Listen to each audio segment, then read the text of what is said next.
Diyos na Buda, ipagkaloob ninyo ang inyong pagpapala. Dalhin si Lila Flores sa isang lugar na walang tatawag sa akin na halimaw. Walang may ayaw kay Lila Flores. Halimaw, umalis ka, lugar kung saan binabato si Lila Flores.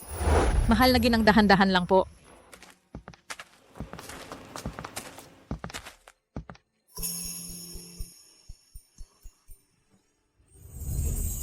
Wow! Diyosa!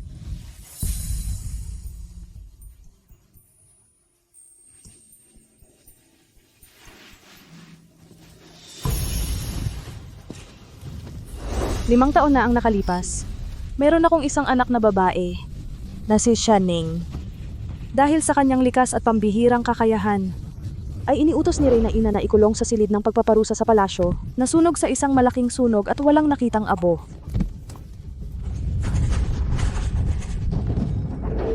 Hinihiling ko sa Buddha na mapunta agad sa paraiso ang aking Ninger. Nagumaling agad si Kier at maging ligtas sa lahat ng sakuna at kapahamakan.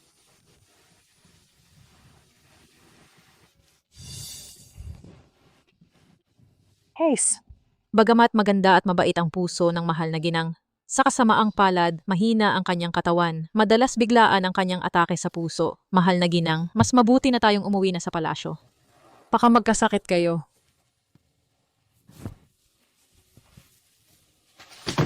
Sino ka? Lumabas ka.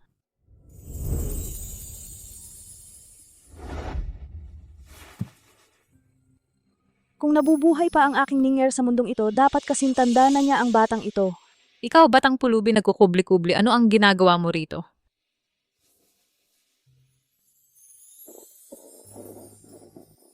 Anak, ano ang pangalan mo? Gutom ka ba? Hindi ako gutom si Lila Flores. Kahapon kumain ako ng kalahating puto. Kahapon? Bilisan mo, kumuha ka ng ilang kakanin para sa kanya.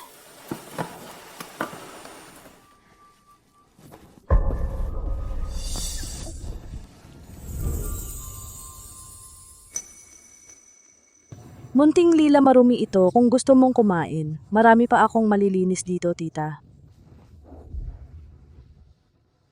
Ay,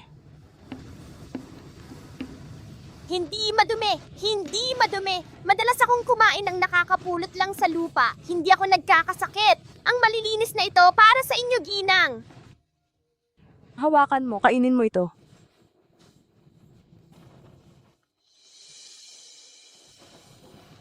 Kailangan mo bang mag-ani ng damo para sa baboy? Ano? Kaya kong magtrabaho para mapalitan ang mga pagkaing ito. Magigib ng tubig, mag-ani ng damo para sa baboy, maghakot ng dumi ng baboy. Ito ay regalo ko sa'yo. Hindi mo kailangang bayaran. Napakabuti ninyong tao. Ginang. Ginang. Sumasakit na naman ang puso ninyo. Ano ang gagawin? Naubos na ang gamot ninyo. Kung magpapatuloy ito, maaari kayong mamatay. Ginang, ginang, ginang. Ginang. Mabait ang ginang. Huwag sanang may mangyaring masama.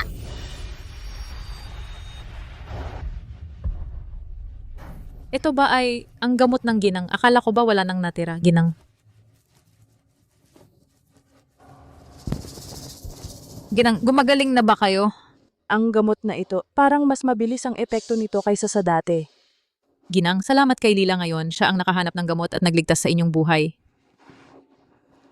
Lila, salamat sa'yo. Kung hindi dahil sa'yo, patay na ako ngayon. Ikaw ang aking munting swerte.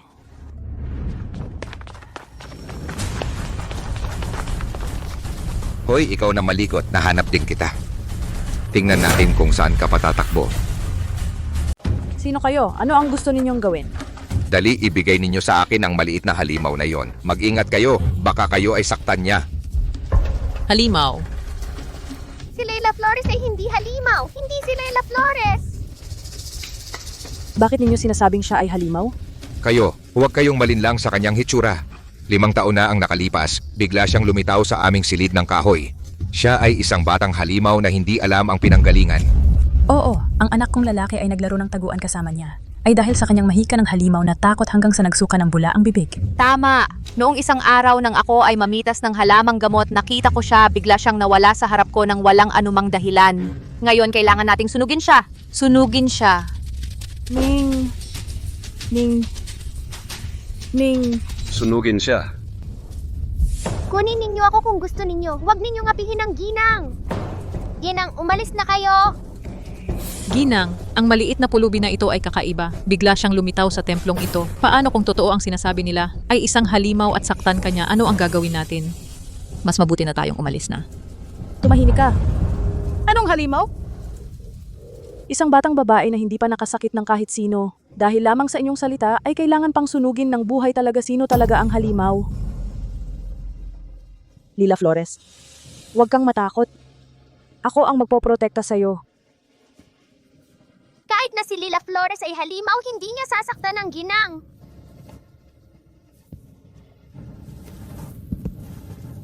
Lila Flores, makinig ka. Ikaw ang maliit na swerte ko, hindi ka halimaw. Naniniwala ako sa'yo. Ikaw na maliit na halimaw. Ngayon na ang katapusan mo. Sugod. Sunugin siya. Mga palalong tao. Nangahas kayong magtangka sa Reyna. Umusog kayo. Umusog.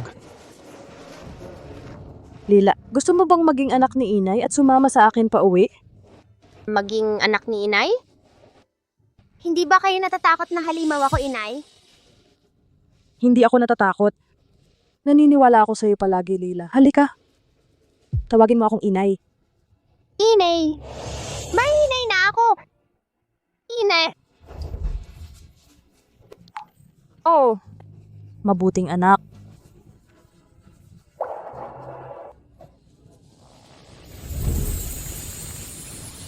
Wow! Ang laki ng bakuran! Mas malaki pa ito kaysa sa bakuran ni mayamang Don Liu sa amin. Inay, siguro mas makapangyarihan kayo kaysa sa pamilya ni Don Liu. Maliit na Lila, magiging bahay mo na rin ito. Mas makapangyarihan ka na rin ngayon kaysa kay Don Liu.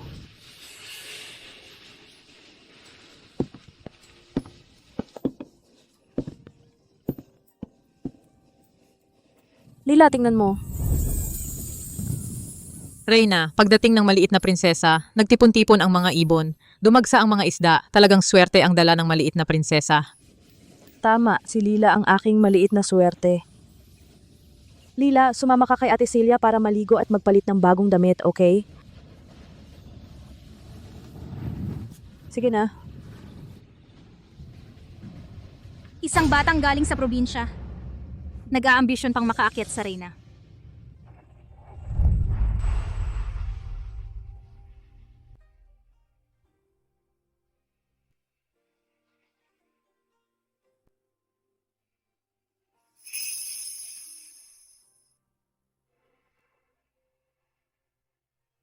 Inay?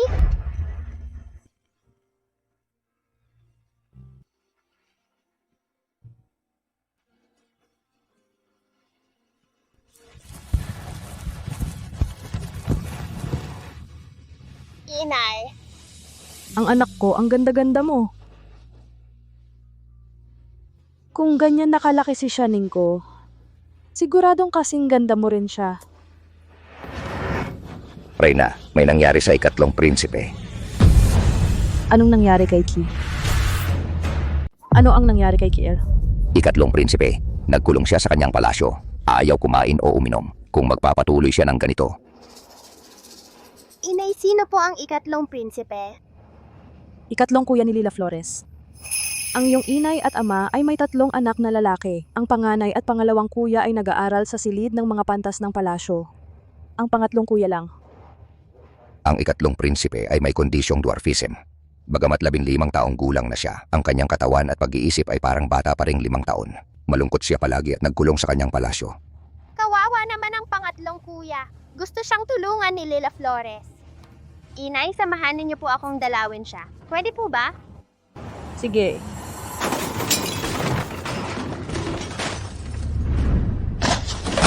Kamatayan.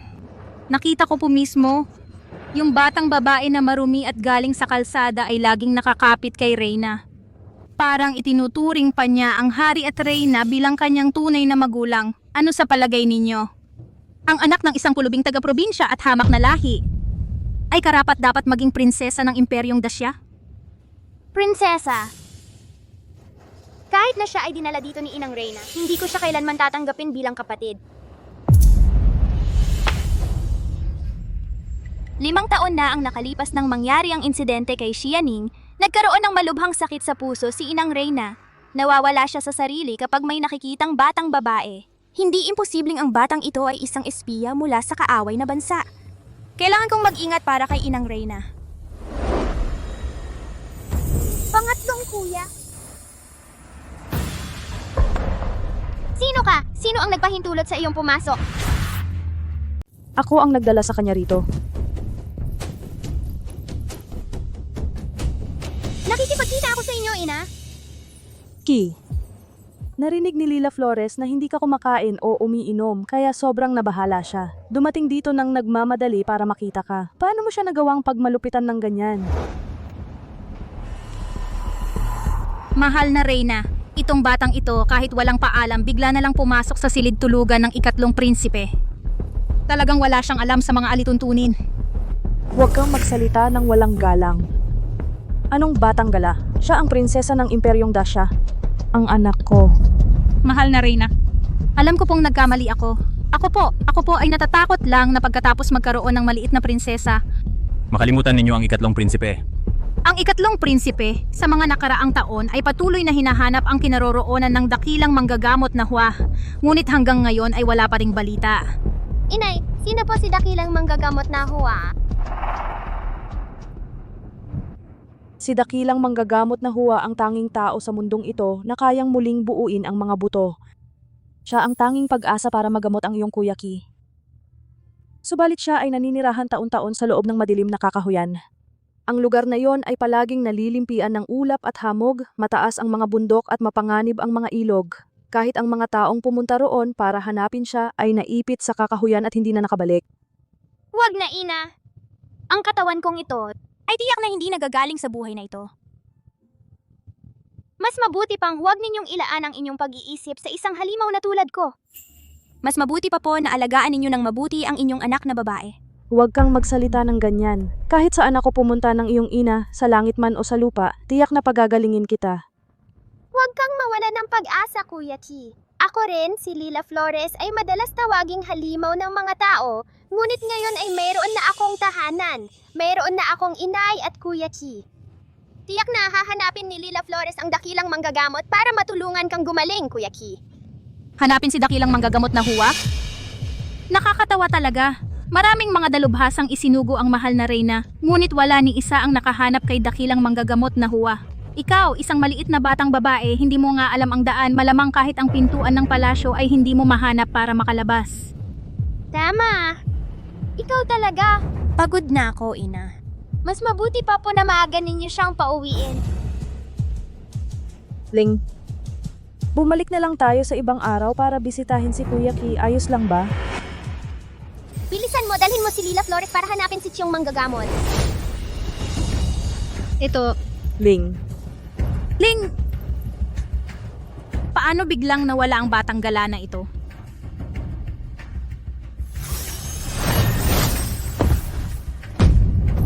Halimaw? Halimaw, Anong lugar ito? Nananaginip ba ako? Si Shanhua. si Sean Hua nga. Nagpahinga lang ako sa bahay pagmulat ko ng mata. Dinala na ako ng batang ito dito. Lolo Sean, nakikiusap ako. Sagipin ninyo ang kuya ko. Dr. Hua, nakikiusap po ako, iligtas ninyo ang aking anak. Ito ba ang anak mo?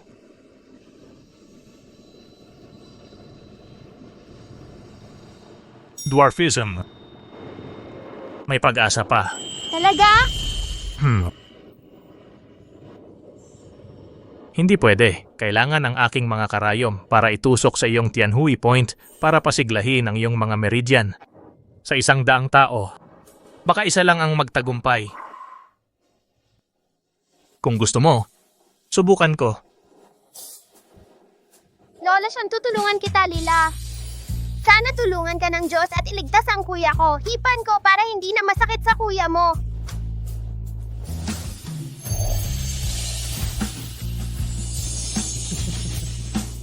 Ang cute-cute mo namang bata. Dahil mahal na mahal mo ang kuya mo, tutulungan talaga kita na pagalingin siya. Salamat!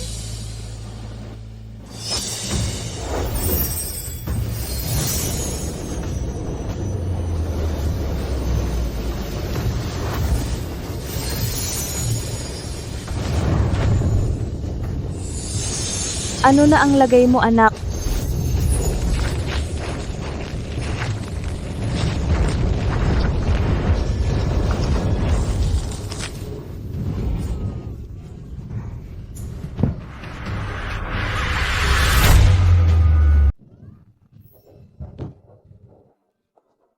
Kier? Gumaling ka na. Napakaganda. Maraming salamat sa iyo, manggagamot, sa iyong dakilang kabutihan na parang muling pagkabuhay. Ang himala. Sa lahat ng pagtusok na ginawa ko, ito ang pinakauna at ito ang pinakamadali. Parang may tulong ng Diyos. Kung talagang gusto ninyong magpasalamat, salamatin ninyo ang maliit na batang ito. Salamat sa iyo. Salamat sa paghahanap ng doktor. Salamat sa pagligtas sa akin. Anong gusto mong hilingin? Magagawa ko ito para sa iyo. Kahit nabituin sa langit, magagawa kong matupad ito para sa iyo. Gusto ni Lila na mahalin siya ng kuya bilang kapatid na babae. Mula ngayon, ang paborito ng kuya ay ang kapatid na babae. At ano? Gusto rin ni Lila na maging alipin dito kay kuya. Bakit? Dito kay kuya, makakakain ako ng masarap na mung bean cake.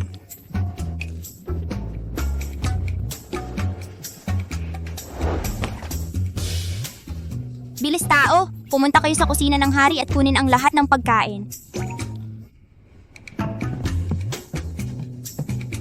Hoy, mula ngayon, pupunta ka rito kay kuya. Hindi mo kailangang maging alipin. Makakakain ka rin ng maraming masarap na mung bean cake. Talaga? Talaga? May isa pang huling hiling si Lila. Naisuot mo muna ang iyong damit. Damit?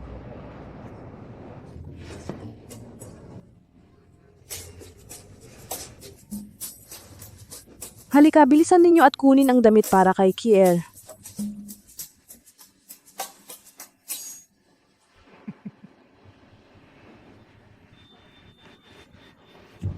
Linger? Linger, Lila. Linger, anong nangyari sa'yo? Lila? Hindi kaya nakita niya ang iyong katawan at sobrang na-excite? Huwag kang magsalita ng ganyan. 5 taong gulang pa lang siya, anong alam niya? Dalian ninyo at ilagay siya sa kama.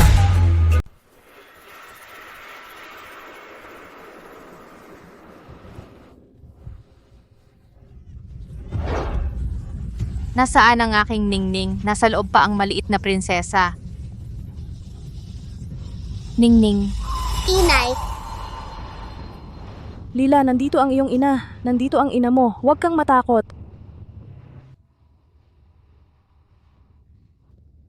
Lila, nagising ka na rin sa wakas. Kanina bigla ka na lang nahimatay. Natakot na talaga ang iyong inang Reyna at kuya. Inay kuya, nandito kayong lahat. Nanaginip lang ba ako nitong mga nakaraang araw, Lila? Nandito ang kuya mo at ang ina mo. Hindi kami aalis kahit saan. Sasamahan ka namin. Sa wakas, hindi na ako nag-iisa, Lila. May pamilya na ako, Lila. Narito na ang emperador.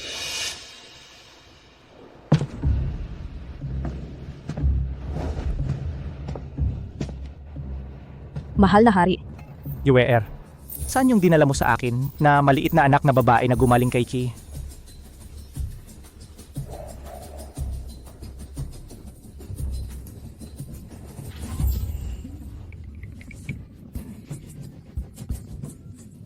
Ikaw si Lila, di ba? Bilisan mo, tawagin mo akong ama. Lila, ito ang iyong ama, ang emperador. Bakit emperador pa ang tawag? Tawagin mo lang akong ama. Ang iyong ama ay may 3 anak na lalaki. Wala pa siyang anak na babae. Matagal nang inaasam ng iyong ama na magkaroon ng isang napakagandang maliit na anak na babae. Bilisan mo, tawagin mo akong ama. Ama? Ang saya-saya naman. Ang bait-bait mo. Oo nga pala, may dala ang iyong ama na masarap na pagkain para sa iyo. Dalhin mo rito. Bilis, halika, halika, halika. Bilis, buksan mo, buksan mo, buksan mo. Mahal na hari, kakagaling lang ni Lila Flores. Okay lang sa kanya ang lugaw mula sa kusina ng palasyo o kaya hintayin muna nating gumaling siya ng husto sa susunod na mga araw. Saka na lang po kayo magluto para sa kanya. Hindi pwede. Ang mga pagkain mula sa kusina ng palasyo, hindi kasing sarap ng luto ko.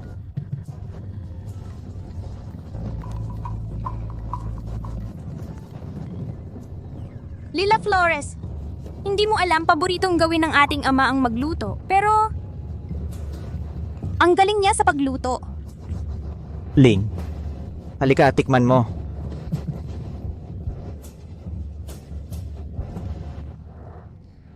Masarap ba? Masarap! Mabuti.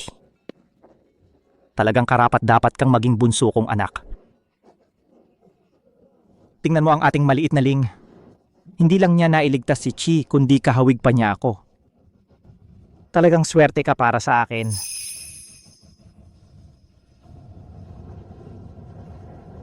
Lila Flores, gusto mo ba talaga ang luto ng ating ama? Mas masarap ito kaysa sa kaning baboy sa bahay ni Mayamang Don Liu sa amin. Mas masarap ito ng marami. Madalas, hindi ko pa nga makuha yon, kaya nagugutom lang ako. Ayan, ang luto ng ating ama ay talagang mas masarap ng kaunti kaysa sa kaning baboy. Halika, isa pa. Harapin po ninyo ang emperador. Dumating na sa labas ng lungsod ang sugo mula sa kaharian ng musika. Hinihiling po nilang makipagkita sa inyo. Daw po ay upang pag-usapan ang kapayapaan ng dalawang bansa. Hindi ako magpapakita.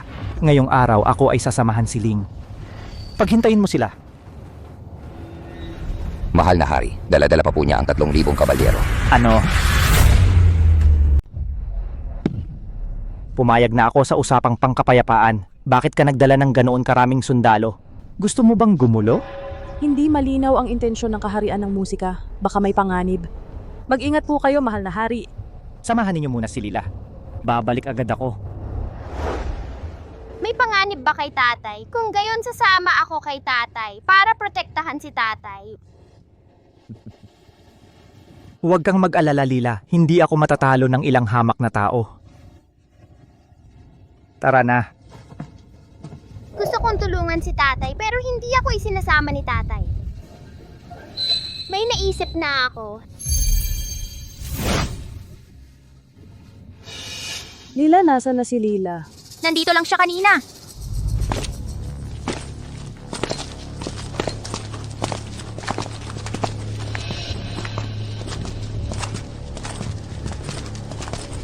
Ako ay kumakatawan sa mahal na emperador ng kaharian ng musika. Upang makipagkita sa emperador ng Dasya, nagnanais na wakasan ang digmaan sa pagitan ng ating dalawang bansa at magtatag ng panghabang panahong pagkakaibigan. Kung ang pagdating ng sugo ay talagang para sa usapang pangkapayapaan, bakit ka nagdala ng napakaraming hukbo? Bagamat ito ay usapang pangkapayapaan, ang mahal na emperador ng kaharian ng musika ay may isang kahilingan. Naghahangad ang mahal na emperador na ibigay ninyo ang 3 lungsod sa hangganan sa kaharian ng musika para sa layuning pangkalakalan. Panaginip. Usapang pangkapayapaan? Sa tingin ko peke ang usapang pangkapayapaan ninyo. Ang totoo, nandito kayo para humingi ng lupa. Huwag magalit, mahal na emperador. Bago ako dumating, sinabi ng mahal na emperador ng kaharian ng musika na ang kaharian ng musika ay may isang pambansang kayamanan na tinatawag na siyam na konektadong hiyas na jade. Nabalitaan naming maraming matatalino sa imperyong Dasya. Kung may makakalutas nito, hindi nahihingi ang kaharian ng musika ng mga lungsod. At magbibigay pa kami ng 3 milyong tael ng pilak bawat taon.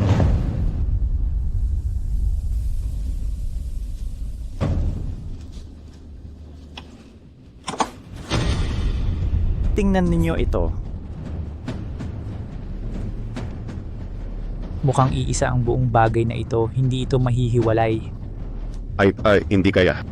Hindi ko rin ito maintindihan. Wala yata sa mundo ang makakalutas nito.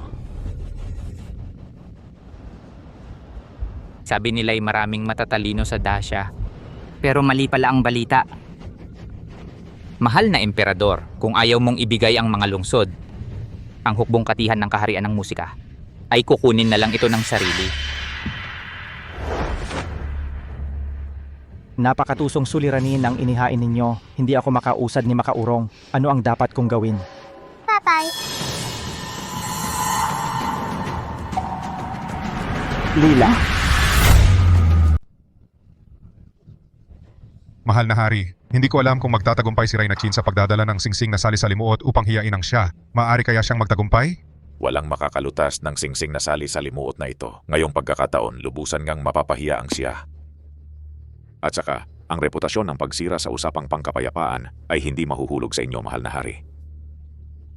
Hindi lang iyon. Kapag nahuli natin ang pagkakataon, ang mga malalakas na busog at panan ng ating kapatagan ay makakapanaksak sa hari ng siya hanggang maging porcupine. Pagkatapos, dire-diretso na tayong makakapasok at masasakop ang siya. Lila, saan ka galing? alam ni Lila na nasa panganib si tatay, kaya't espesyal akong pumunta para tulungan si tatay. Tatay, kaya kong lutasin ang bagay na ito. Ang yabang mo. Marami ng tao ang hindi nakalutas nito. Ikaw na isang batang babae lang, makakalutas ka kaya? Hari nang siya, pinapayuhan kitang magpalit ng ibang tao, baka kasi ikahiya mo ang iyong kaharian. Mahal na hari, huwag nating hayaang magloko rito ang maliit na prinsesa. Oo nga, bata pa ang prinsesa, hindi dapat seryosohin ang kanyang sinasabi. Tumahimik kayo. Lila, talaga bang kaya mong lutasin ito? Kaya ko. Mabuti, naniniwala ako sa iyo, anak. Sige na.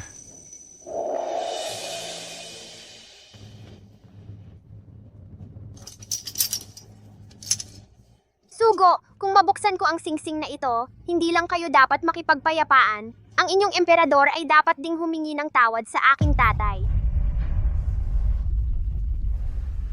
Walang problema. Pero kung hindi mo ito mabuksan, ang inyong mga lungsod ay mapapasa amin na.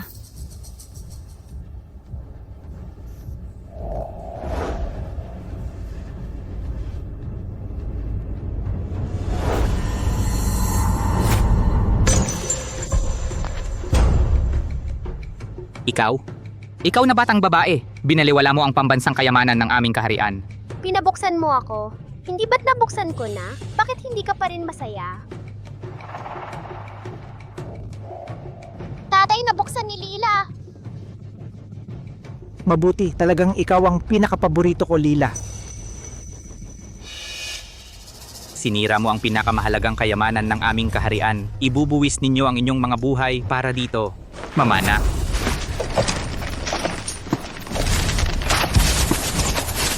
Ala, mag-ingat. Huwag ninyong saktan ang aking tatay.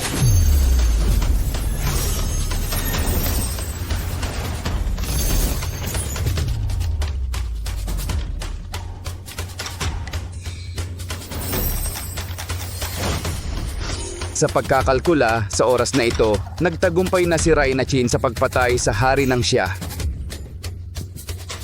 Halika, halika.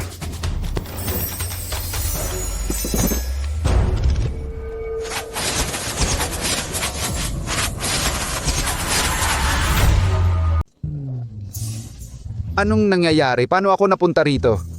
Huwag niyo akong aapihin, tatay. Mahal na hari.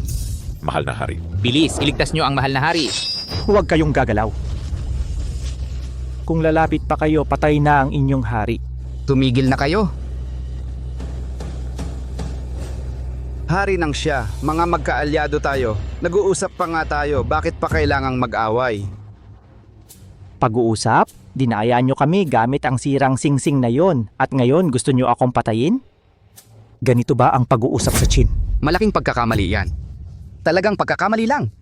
Si Reyna Chin lang ang may kagagawan nito. Hindi ko yan sinasadya. Oo.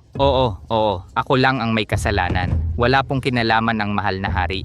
Para sa kapayapaan ng ating dalawang bansa, pakiawa nyo po ang mahal na hari. Hari ng siya, ibibigay ko ang 5 lungsod. At taon-taon magbibigay ako ng 3 milyong tael ng pilak sa siya bilang paghingi ng tawad. Mabuti, pumirma ka na at lagyan ng tatak. Tungkol naman kay Rainakin dahil nagtangka siyang sakta ng aming bansa mga gwardya. Dalhin niyo siya sa piitan.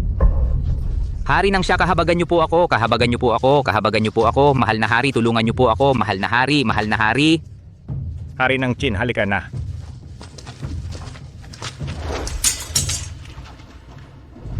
Lila, halika rito.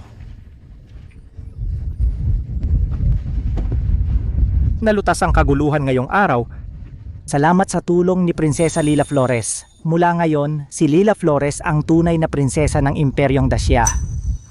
Mabuhay si Prinsesa Lila Flores. Mabuhay si Prinsesa Lila Flores. Naway pagpalain at maging malusog. Isang hamak na babae lang. Gumawa lang ng konting salamang ka. Akala mo kung sino na. Babalik si Reyna Ina mamayang gabi. Ayaw na ayaw niya sa mga babae. Dapat malaman ni Reyna Ina na inampon ng Reyna ang hamak na to. Sa pamamagitan ni Reyna Ina, paaalisin natin ang putang to sa palasyo. Pagbati po sa inyo, Reyna Ina. Tumayo na kayong lahat. Ito ba? Ang batang ito na dinala ng Reyna sa palasyo? Reyna Ina, si Lila Flores ang aming swerte. Kung hindi dahil sa kanya, ang sakit ni Chi ay hindi sana gumaling ng mabilis. Ang paggaling ni Chi ay dahil sa biyaya ng manggagamot. Ano ang kinalaman ng isang maliit na batang ito?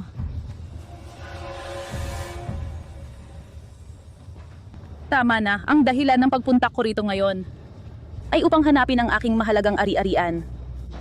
Mukhang wala rin ito rito. Lola Reyna, ano pong hinahanap ninyong mahalagang bagay? Noong mga nakaraang araw, nagpapahangin si Bola sa hardin. Maayos naman siya, bigla na lang siyang tumakas. Hanggang ngayon, hindi pa siya nahahanap. Yun ba ang pusang ibinigay ni Itay kay Inay? Ang pusang ito ay simbolo ng pagmamahalan ni Itay at ni Inay. Lagi itong nasa tabi ni Inay. Napakabait niya palagi. Bakit kaya siya tumakas? Mahal na hari, si Bola ay palaging mabait. Hindi siya kailanman nagwawala. Ngunit mula nang pumasok sa palasyo si Prinsesa Lila Flores, bigla na lang siya nawala. Nangangahas akong maghinala dahil ang prinsesa ay matagal nang namalimos, baka nakaramdam ng kakaibang amoy si Bola mula sa kanya. Kaya siya natakot at tumakbo. Huwag kang magsalita ng ganyan. Sa harap ng Reyna Ina, ikaw ay nagsisinungaling at naninira sa prinsesa. Anong parusa ang nararapat sa iyo? Ano? Sa loob ng palasyong ito, ikaw ba ang Reyna ang may kapangyarihan o ako? Siyempre po kayo, Reyna Ina. Ngunit ang alilang ito nagsasabing si Lila ang nagpatakbo sa pusa ay walang anumang ebidensya. Walang ebidensya? Palagi namang mabait at maunawain si Bola. Nitong mga huling araw, walang nangyaring kakaiba sa palasyo. Ang tanging pagbabago ay ang pagpasok ng batang galing sa labas na ito. Kung hindi dahil sa kanya, bakit kaya tumakas si Bola? Siya ay regalo sa akin ng yumaong emperador. Isang sagisag ng aming pagmamahalan. Sinumang saktan siya, ako ay kukunin ang buhay niya.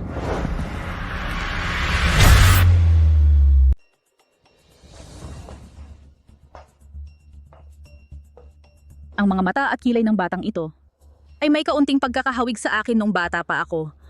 Lalo na ang mga matang iyon, malinaw at buhay na buhay. Lola Reyna, mayroon po ba kayong balahibo ni Bola sa inyo? O anumang bagay na kanyang nagamit? Sa loob ng pitaka na ito ay may halo na ilang balahibo ni Bola. Noong araw, sinabi ng isang mataas na monghe na ang pusa na ito ay isang bihirang swerteng pusa na magdadala ng kasaganaan sa akin. Kaya naman sinadya kong tahiin ang balahibo ni Bola sa loob ng pitakang ito at palaging suotin upang makatanggap ng swerte. Huwag kang magpakapalalo. Ito ang pinakamamahal na bagay ng Reyna Ina. Paano mo ito basta-basta bubuksan? Lila Flores. Sa tingin ko, ang batang ito ay walang dugong maharlika at kakapasok pa lang sa palasyo ay ginulo na ang aking swerteng pusa at hanggang ngayon ay nawawala. Siya ay hindi swerte kundi malas. Inang Reyna. Palayasin na lang natin siya sa palasyo. Inang Reyna, Lola Reyna, wag po! Desisyon ko na ito, hindi na ito mababago. Lola Reyna, sa pamamagitan ng mga balahibong ito, matutulungan ko kayong mahanap si Bola. Ano ang sinasabi mo? Hanapin si Bola. Akala mo ba basta sabihin mong hahanapin ay mahahanap na? Si Bola ang pinakamamahal ng Reyna Ina. Paano mauunawaan ng isang taong probinsya na tulad mo ang nararamdaman niya? Ang kapal ng mukha mo. Huwag kang magpakalapastangan sa prinsesa. Hinamak mo ang kapatid ko? Po, mahal na Reyna, patawarin ninyo po ako. Nag-aalala lang po talaga ako para sa Reyna Ina. Natatakot po ako na baka puro kayabangan lang ang sasabihin nitong bata at masaktan lang ang Reyna Ina. Ang intensyon ko lang po ay ang kapakanan ng Reyna Ina. Inay, gaano ba kahalaga si Bola para sa Lola Reyna? Si Bola ay regalo ng yumaong emperador sa Lola Reyna. 15 taon na siyang kasama ng Lola Reyna. Parang kapamilya na niya. Ngayon na nawala siya, tiyak na napakasakit sa puso ng Lola Reyna.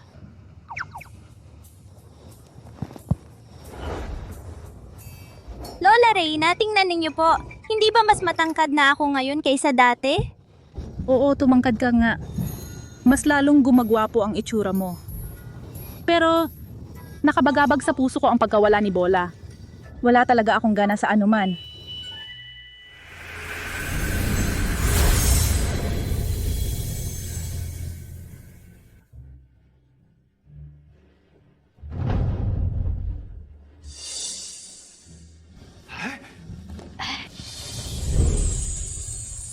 Bola.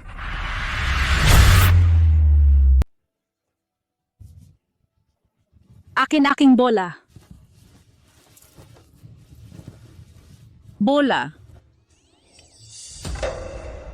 Inang Reyna. Reyna, inatingnan ninyo. Hindi po kayo niloloko ng inyong alila. Ang pusa na dala nitong dalagita ay hindi talaga ang inyong minamahal na pusa. Paano kayo sasaktan ng inyong pusa?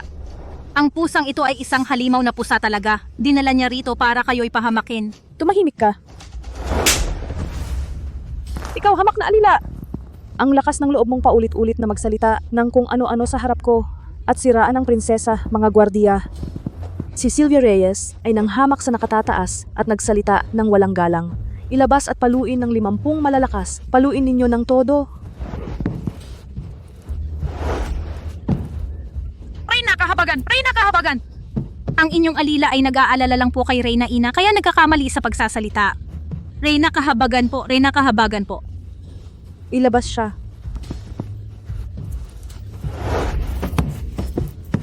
Reyna Ina, tapat po ako sa inyo. Walang ibang hangarin. Nag-aalala lang po talaga ako sa inyo.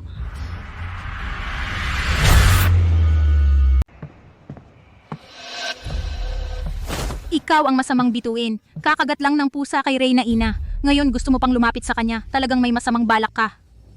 Pakiusap, Reyna Ina. Siyasatin ninyo ito. Nakita ko mismo, kumagat sa inyo ang pusa. Ngayon, gusto pa nitong maliit na prinsesa na lumapit sa inyo. Talagang may ibang pakay. Pakiusap, Reyna Ina, ipagtanggol ninyo ako.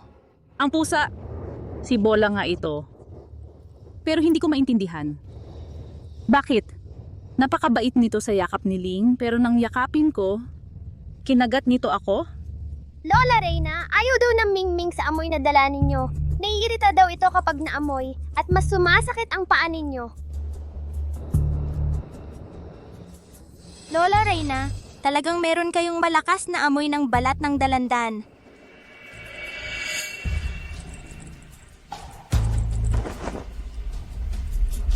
Ito, ano ang nangyayari?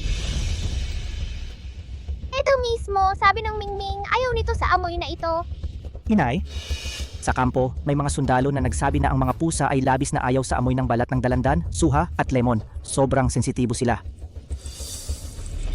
Sylvia Reyes, ang pabangong ito, ikaw ang naghahanda araw-araw para sa akin. Sabihin mo, bakit puno ng mga ganitong bagay ang pabango ko? Reyna Ina, kahabagan ninyo ako. Hindi ko alam na ayaw ng pusa sa mga ito. Hindi ko sinasadya. Pakiusap, kahabagan ninyo ako. Reyna Ina, kahabagan ninyo ako. Hindi alam? Hindi sinasadya o may kagustuhan? Malalaman sa pagtatanong? Mga tauhan, dalhin si Sylvia Reyes at mahigpit na pag-usigin. Reyna Ina, kahabagan. Hindi ko sinasadya. Reyna Ina, kahabagan.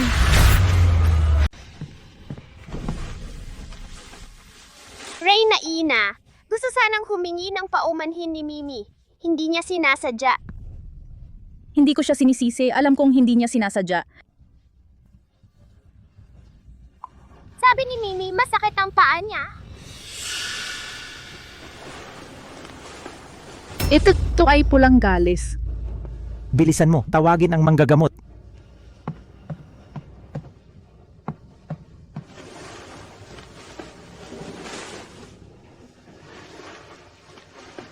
Reyna Ina, ito ay rayuma at pulang galis. Dahil sa pagpasok ng lamig at halumigmig at sa pagtagal ng panahon, ito ay paulit-ulit na sumasakit. Mayroon po akong isang espesyal na gamot na panghaplas. Ipahid ito araw-araw makakatulong upang maibsan ang sakit, ngunit para lubusan itong gumaling, maaaring abutin ng mahigit 100 araw. 100 araw? Ganyan na ganyan ang paghihirap niya ngayon. Wala ka bang ibang paraan? Mag-isip ka ng paraan, ang sakit na ng pusa. Reyna Ina, wala na po sigurong ibang paraan. Kailangan lang ipahid ng regular at hintayin gumaling.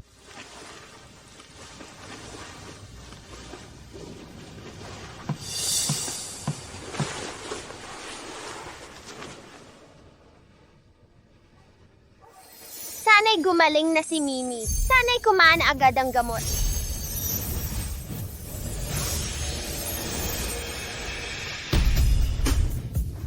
Ano? Ay, Ano?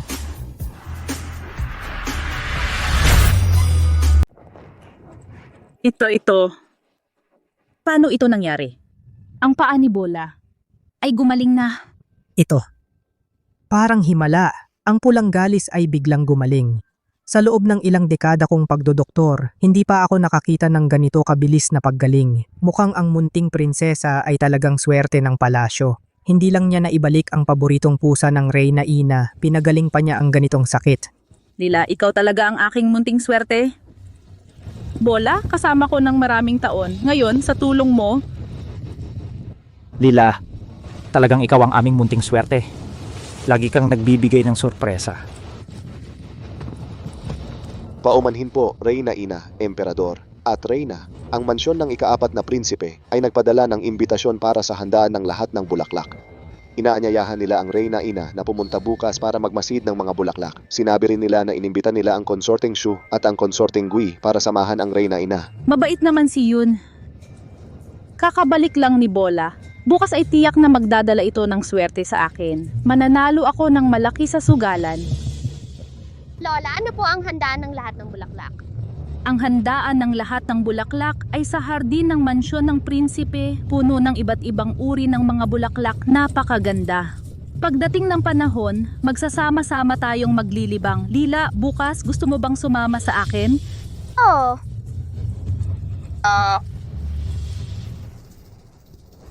Lila, nahihilo ako at masama ang pakiramdam.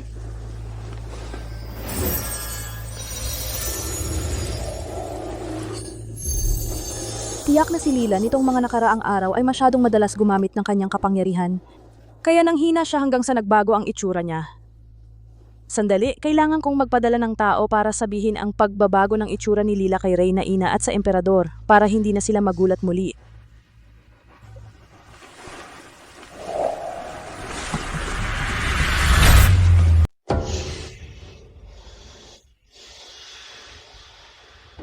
Sylvia Reyes.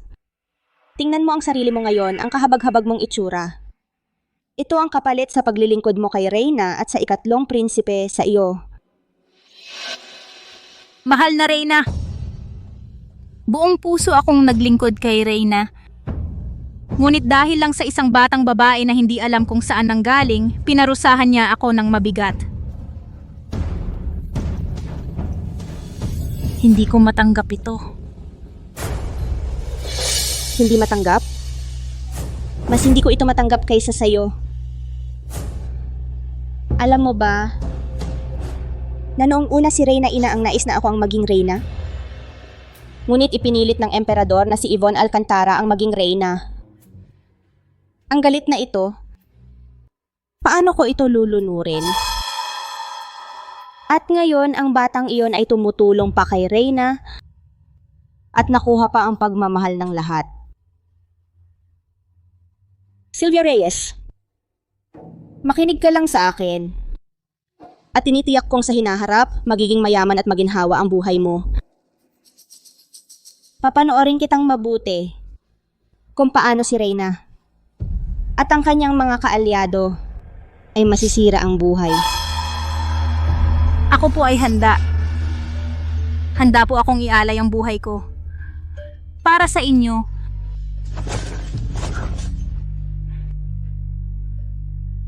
Mabuti. Kung gayon, puntahan mo ang ika-4 na prinsipe na si Yun Xiao. Sabihin mo sa kanya, nasa handaan ng lahat ng bulaklak bukas, maghahanda ako ng isang magandang palabas para kay Reyna Ina. Tulad ng 5 taon na ang nakalipas, gusto kong makitang si Reyna Ina ay magbago ang pagmamahal sa bagong prinsesa. At maging galit. At siya mismo ang magwasak sa kanya. Mabuti, hahaha.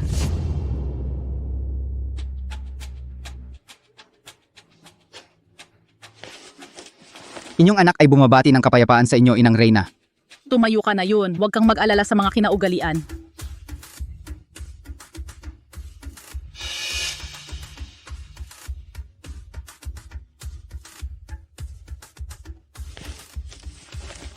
Ang babaeng ito, marahil siya ang maliit na swerte sa palasyo na si Prinsesa Lila Flores. Ngayong nakita ko siya, talagang puno siya ng biyaya at may kahanga-hangang aura.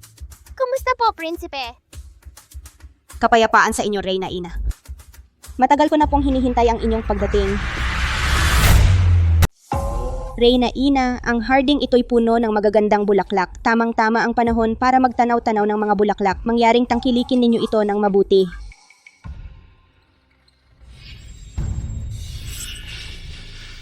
Inang Reyna, tingnan ninyo. Ang namumukadkad doon sa harapan ay isang pambihirang uri mula sa aking palasyo, ang lasing na peach. Natatangi ang bango ng bulaklak na ito. May bisa itong magpatahimik at magpalakas ng puso. Ito'y inihanap ng konsorteng Maharlika para mapasaya kayo, Inang Reyna.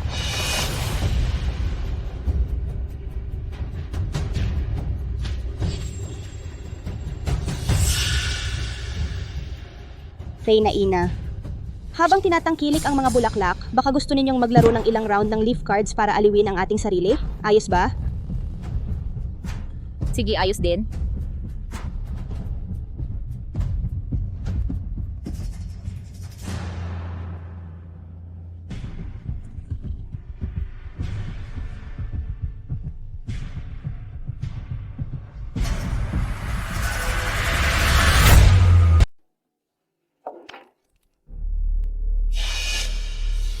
Ano ba ang nangyayari sa akin ngayon? Nahihilo at nalalabo ang paningin ko. Ay, Reyna Ina, mukhang hindi po maganda ang pakiramdam ninyo.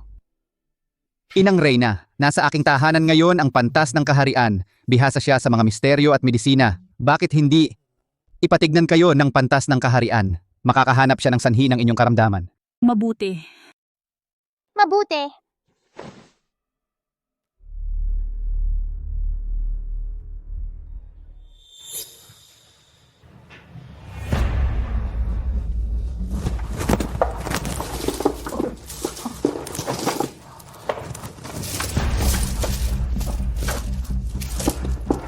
Sa handaan ng lahat ng bulaklak bukas, ang halimuyak ng mga bulaklak ay unti-unting lalason sa isip ni Reyna Ina. Saka natin hihilingin sa pantas ng kaharian. Nasabihing ang batang iyon ay may taglay na masamang espiritu na sumisip-sip ng lakas ni Reyna Ina. At tayo ay mag-uudyok kay Reyna Ina na patayin ang batang salot na iyon. Kapag natapos na ang lahat, ang mga ito ay mapupunta sa pantas ng kaharian. Umaasa kami sa tulong ninyo, pantas ng kaharian. Huwag kayong mag-alala. Ako na ang bahala sa lahat.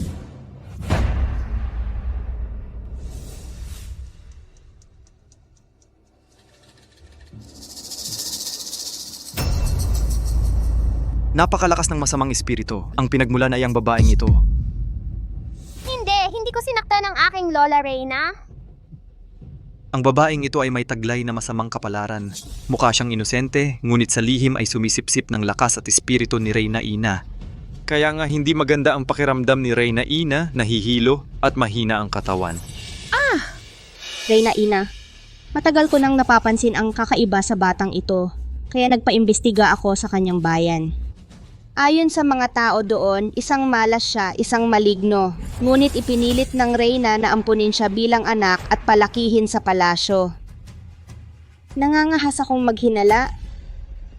Baka naman, ang ginawa ng Reyna ay para maghiganti sa pagkakabilanggo ni Reyna Ina kay Prinsesa Xianing noon.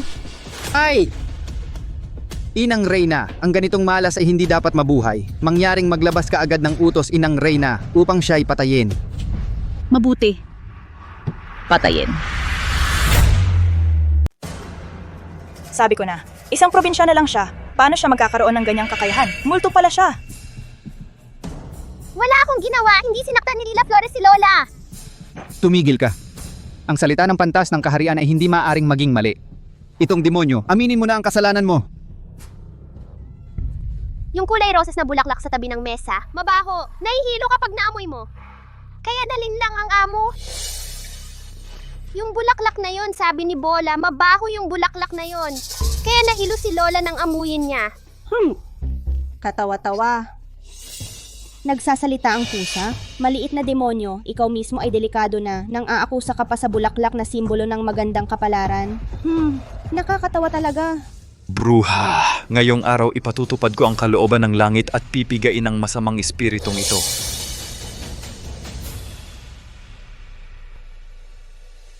Ito ay handog na simbolo ng magandang kapalaran. Hindi mo ito maaaring dungisan. Nag-utos na si Reyna Ina na patayin ang bruha. Ano pang hinihintay ninyo? Bakit hindi pa ninyo agad patayin ang bruhang ito? Hinto.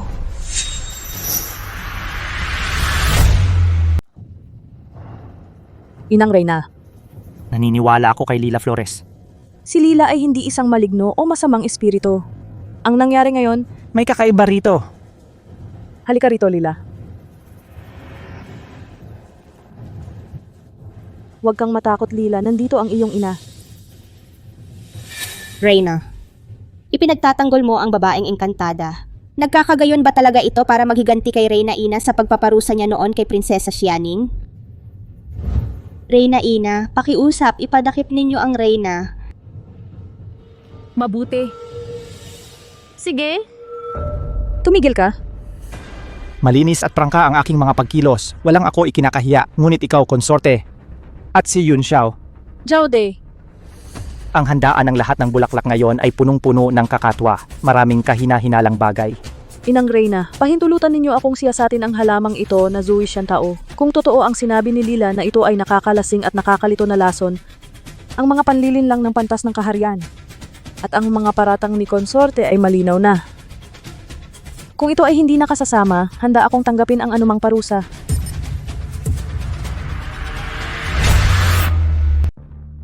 Celia Cruz,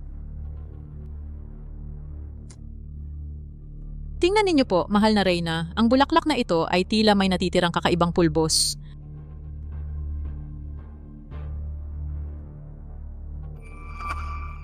Uulat po sa mahal na Reyna kakaiba ang amoy ng bulaklak na ito. At maaring nakapagpapahina ito ng ulirat. Sa kasalukuyan, nalilito ang isip ni Reyna Ina malamang ay nalason siya ng bulaklak na ito. Mga dumi lang ito mula sa lupa. Mahal na Reyna Ina, ang bulaklak na ito ay simbolo ng mabuting kapalaran. Huwag po kayong makinig sa mga dayuhan. Mahusay manglin lang ang babaeng mangkukulam. Mahal na Reyna, huwag po kayong padaya sa kanya. Sylvia Reyes, sabihin mo ang lahat ng alam mo kay Reyna Ina ng buong katotohanan. Huwag kang magtangka na maglihim. Nakita ko mismo ng aking mga mata si Yvonne Alcantara na nagpadala ng bulaklak na may problema palayo sa palasyo ng prinsipe at sinabi niya na lilinlangin niya si Reyna Ina. At papatayin si Lila Flores. Yvonne Alcantara, napakasama mo pala. Inialay mo ang lason na ito sa akin upang ako at si Reyna Ina ay mapasubo. Ikaw ikaapat na prinsipe. Masamang babae ka. Nagdadahilan ka pa. Mga gwardya, dakpin si Yvonne Alcantara at si Jaude at ikulong sa piitan, bantayan sila ng mabuti. Mahal na Reyna Ina, iligtas ninyo po ang buhay ko. Yvonne Alcantara, hindi mo ako pwedeng patayin. Alam ko kung nasaan ang anak mong babae. Ano ang sinasabi mo? Hindi mo ako pwedeng patayin. Alam ko kung nasaan ang iyong anak na babae na si Xianing. Ano ang sinasabi mo? Xianing? Ano ang ibig mong sabihin? Si Ninger ay buhay pa? Ang malaking sunog noong 5 taon na ang nakalipas. Sa loob ng silid ng pagpaparusa sa palasyo, isang yunuko ang kumuha mula sa nasusunog na lugar ng isang sanggol na babae. Ang sanggol na babae na iyon ay si Prinsesa Xianing. Hindi siya namatay. Buhay pa siya. Siya Ning. Ang aking anak na babae. Hindi pa siya namatay. Reyna Ina! Kung buhay pa ang kapatid kong babae, tiyak na may pagkakataon tayo na makita siya muli. Huwag kang mag-alala. Huwag kang mag-alala.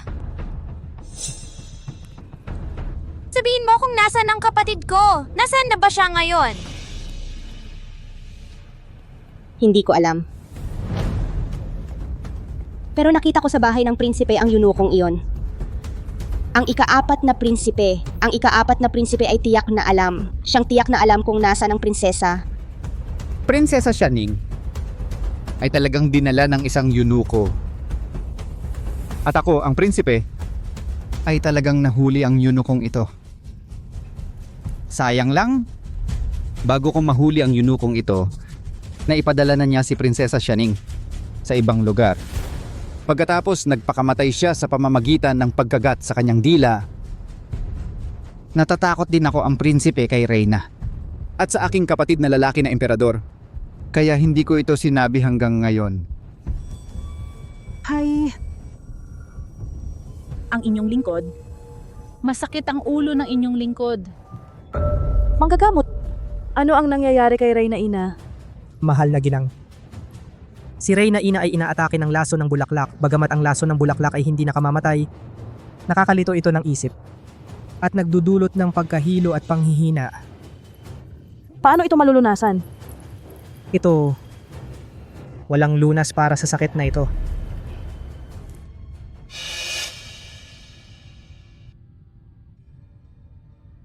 Bulaklak!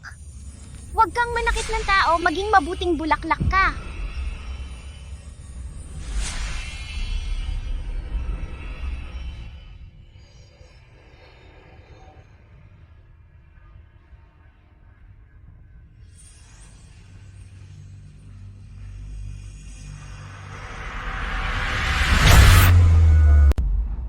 Ano ang nangyari sa akin kanina?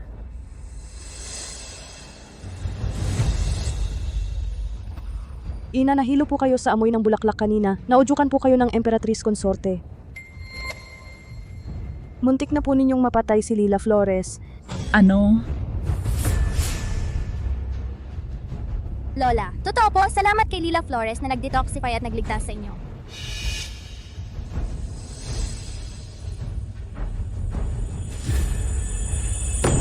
Kay lakas ng loob mo. Mga gwardya, dalhin ninyo ang Emperatrice Consorte, parusahan ng mabigat.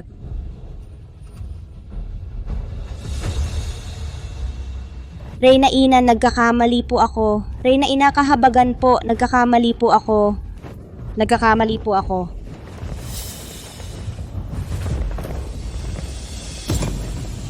Ina, hindi ko po natuklasan ang ginawa ng Emperatrice Consorte.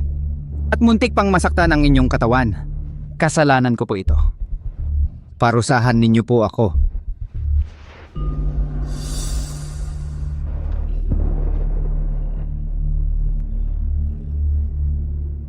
Lila, umalis na tayo.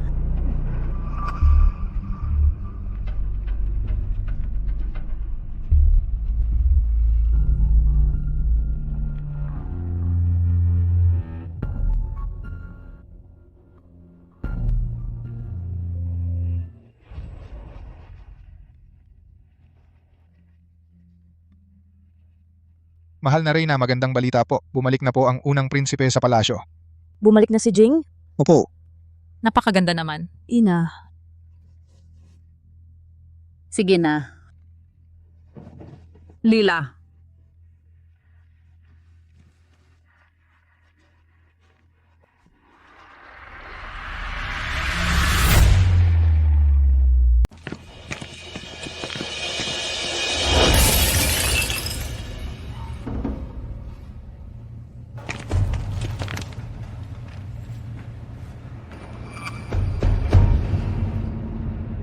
Inang Reyna, bakit mo dinala rito sa palasyo ang isang babaeng hindi natin kilala? Si Xianing lang ang kapatid naming babae. Jinger, si Lila Flores ay si Lila Flores. Si Ninger ay si Ninger. May sasabihin sa'yo ang iyong ina. Posibleng buhay pa si Ninger.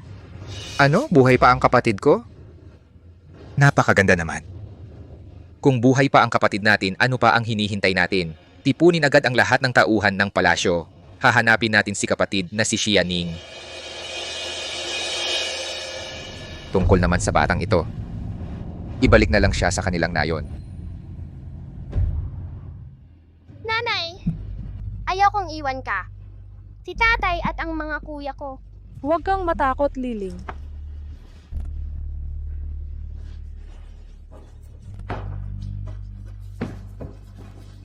Kuya! Nagkakamali ka. Si Lila Flores ang aming swerte. Pinagaling niya ang sakit ko. Tumulong siya kay amang emperador at inang Reyna at iniligtas pa niya si Lola Reyna. Siya ang prinsesa ng Imperyong Dacia at higit sa lahat siya ang aming kapatid. Prinsesa? Isang prinsesa lang ang maaaring magkaroon ng Imperyong Dacia at iyon ay si Xianing.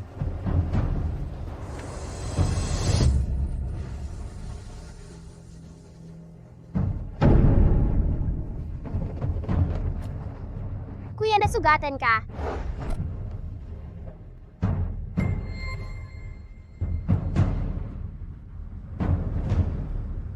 Jinger, paano mo nagawang tratuhin ng ganyan si Liling?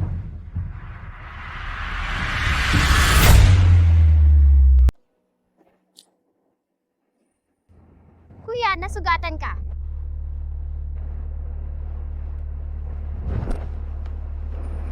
Jing, bakit mo ginaganito si Lila? Kuya, nag-aalala lang si Lila sa'yo.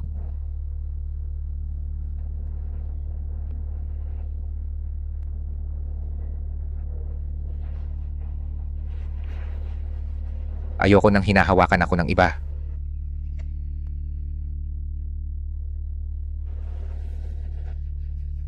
Ang batang ito ay bigla na lang nawawala, nakakapaglabas pa ng gintong liwanag at nakakapagpagaling pa. Ang kakayahang ito ay hindi pangkaraniwan kung hindi ito makokontrol. Kapag nawala sa kontrol, ito ay magiging isang malaking panganib sa ating Imperyong Dacia.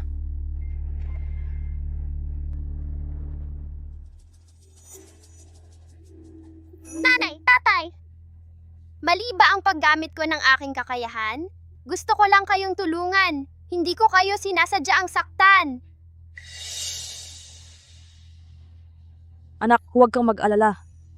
Huwag mong pansinin ang sinabi ng kuya mo. Si Lila ay hindi masamang espiritu na nagdadala ng kapahamakan. Siya ang biyayang ipinadala ng langit sa Imperyong Dacia, ang biyayang nagdala ng swerte sa inang Reyna.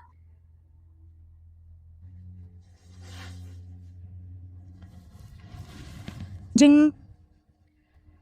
Huwag mong takutin si Lila.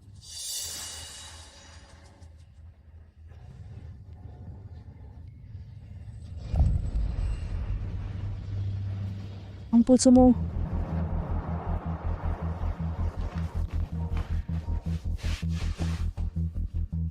Ito. Ano ang nangyayari? Jing. Ang pantal mong ito, bakit biglang lumala ng ganito? Jing, ang mga pantal mong ito, bakit napakalala ng paglabas? May mungkahi ba ang mga manggagamot ng palasyo para maibsan ito?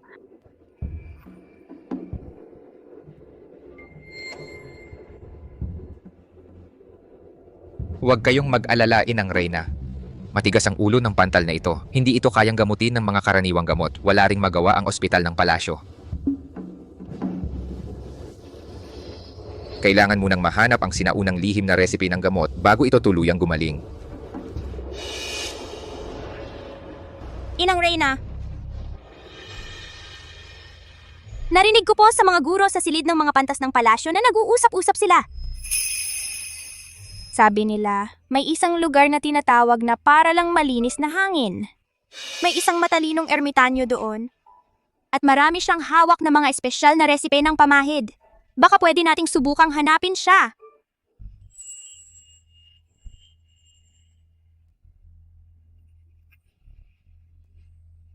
Kuya, nasaan siya? Dali, puntahan natin siya. Hindi ko pa siya nakikita ng personal. Pero ayon sa mga guro, nasa para lang malinis na hangin siya. Hindi ko lang alam ang eksaktong itsura niya.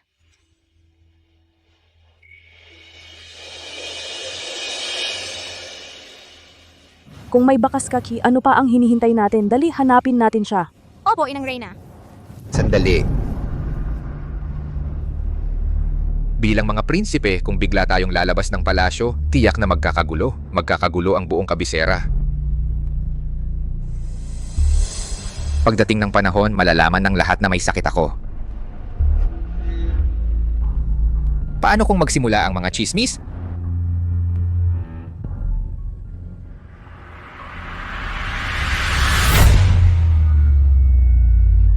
Baka magkalat ng chismis. Jing, nag-aalala ka na kapag kumalat ang balita, hindi malalaman ng lahat kung saan nanggaling ang mga pantal at isisi ang lahat ng kasalanan kay Lila Flores. Nag-aalala ka na kahit wala siyang kasalanan, ay ipapataw pa rin sa kanya ang kasalanan ng isang halimaw. Ang bata nga malamig sa labas ngunit mainit sa loob. Kahit hindi sinasabi sa bibig, sa puso naman ay laging iniisip si Lila Flores.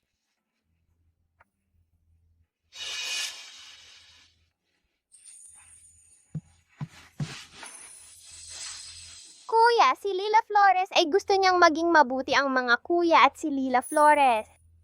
Gusto niyang magustuhan siya ng mga kuya. Kaya ni Lila Flores na ihatid ng palihim ang lahat doon sa pribadong paaralan.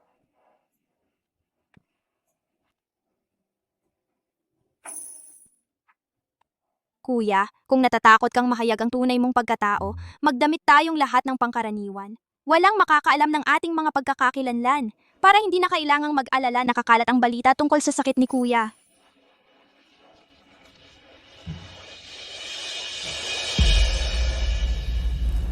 Jing, ano ba ang nangyayari sa'yo? Baka nagbalik na naman?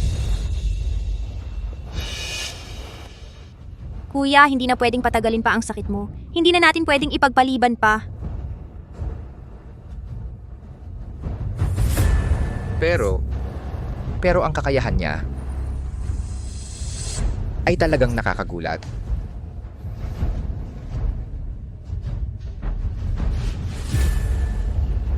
Kuya, si Lila Flores pakiusap. Bigyan mo pa si Lila Flores ng isa pang pagkakataon. Hayaan mong dalhin niya tayo sa pribadong paaralan. Sinisiguro ni Lila Flores na hindi siya magkakaproblema.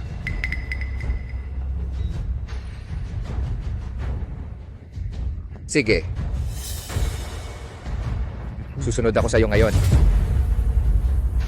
Pero kung may mangyaring anumang problema, ikaw ang pananagutin ko.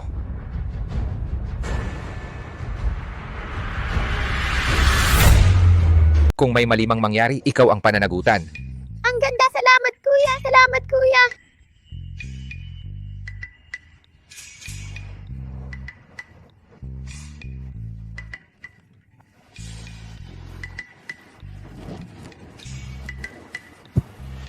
Hawakan ninyo ang kamay ng isa't isa. Siguraduhing mahigpit.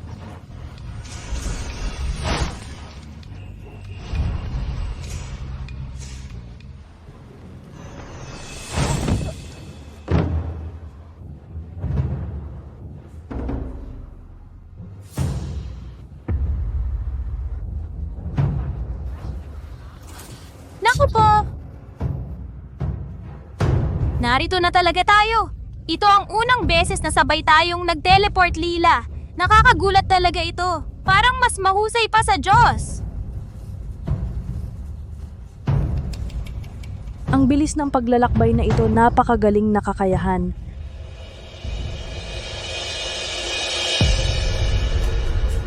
Lila Flores. Lila, bumalik na ang iyong hitsura. Sino ang batang ito na napakapusok? Sino ba tong batang to na napakapusok? Pumasok ng walang paalam sa paaralan. Sumisigaw ng ganito. Wala kang respeto sa mga nakatatanda. Lumabas ka na nga rito. Ang kapal ng mukha mo. Ako si... Care. Huwag mong ipakilala ang tunay mong pagkatao.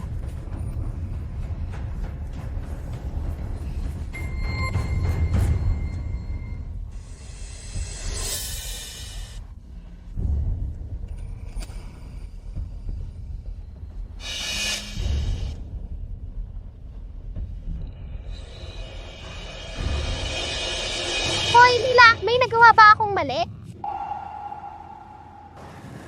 Lila, huwag kang malungkot. Wala kang ginawang mali.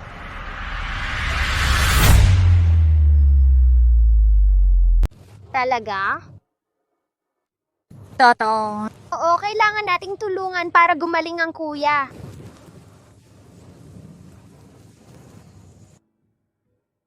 Ginoo, pakiusap. Huwag mo kaming paalisin. May sakit si kuya. Malubha na. Pakiusap, tulungan mo siya.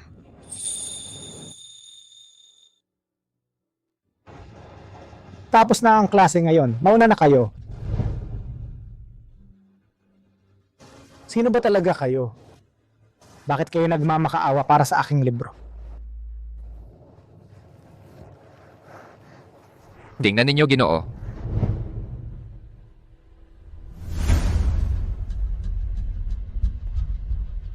Ito ay rheuma atrocious at malubha na ito. Kumalat na sa mga internal organs. Bakit po, Ginoo? Hindi kayo naghanap ng manggagamot? Sa halip, kayo ay pumunta rito upang hanapin ang isang tulad ko, isang karaniwang tao lamang sa labas?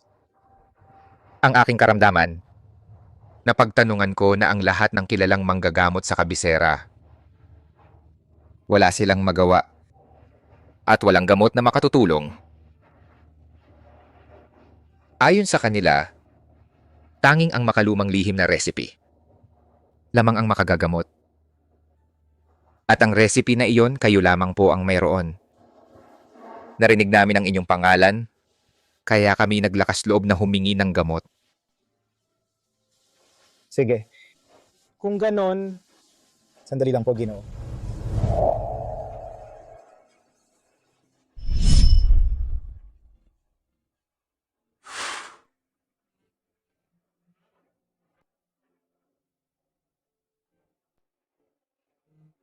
Ito na ang aking pinag-iingatang aklat na ito sa loob ng maraming taon.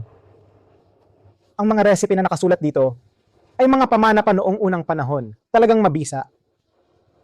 Subalit, ang gamot sa aklat na ito ay nangangailangan ng maraming uri ng halamang gamot.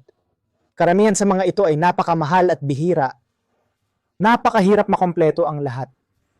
Ang mga halamang gamot na nakalista rito. Hamog sa umaga. Luha ng baka. Sandaang uri ng nektar ng bulaklak.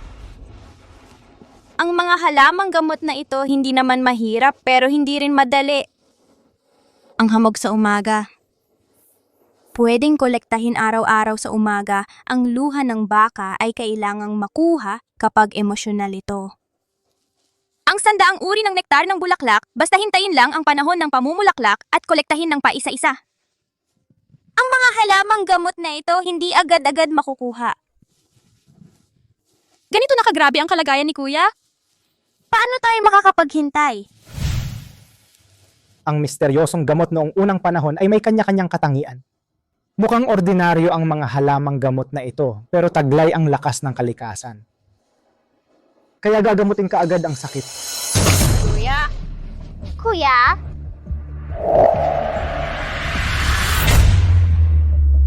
Pakiusap! Iligtas mo si Kuya. Lila, huwag mong hayaang mamatay si Kuya. Mahal na mahal ni Lila si Kuya. Sobra ang pagmamahal ni Lila kay Kuya.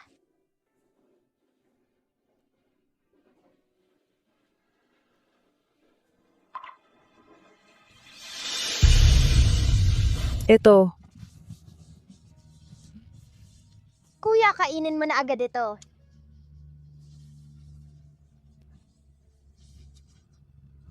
Lila! Nagbago na naman ang itsura ni Ling dahil sa pagpapagamot mo sa akin. Salamat, Ling. Gagawan ko ng paraan upang lubusan kang gumaling. Doktor, kumusta si Lila Flores? Ayos lang ba siya?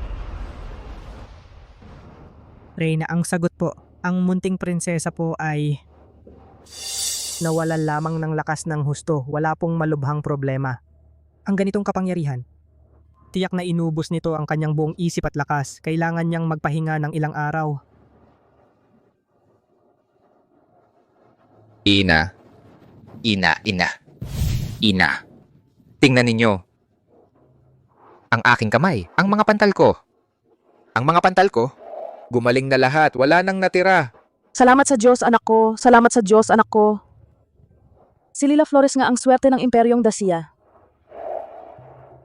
Lila, ikaw talaga ang swerte ng iyong kuya. Maging maayos ka agad ha, kung hindi ang kuya mo magdaramdam habang buhay.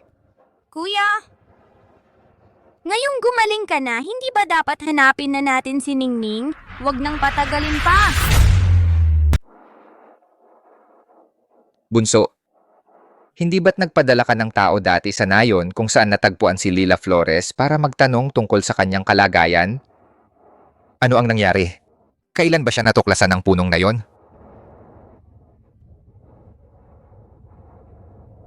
Parang 5 taon na ang nakalipas. 5 taon na ang nakalipas. Si Sianing ay nawala rin 5 taon na ang nakalipas sa sunog na iyon. Ngunit si Lila Flores ay biglang lumitaw sa nayong iyon sa parehong panahon. Hindi ito aksidente. Baka may koneksyon si Sianing at si Lila Flores? Lila, Kuya, okay ka na ba? Lila, okay na si kuya. Salamat Lila. Magpahinga ka ng mabuti ha. Hayaan mo na. Sa ngayon mahina pa ang katawan ni Lila. Hindi dapat siya tanungin ng diretso. Tungkol sa koneksyon ng pinagmulan ni Lila at Sianing, malaking bagay ito. Magpadala muna tayo ng tao para lihim na imbestigahan ng detalyado ang lahat ng detalye ng pangyayari at magtipon ng sapat na ebidensya. Kapag natiyak na ang katotohanan, saka natin sasabihin kay ina at kay ama. Ling-er, magpahinga ka muna. Sabi ng manggagamot, pagod ka lang, mabilis ka lang gagaling.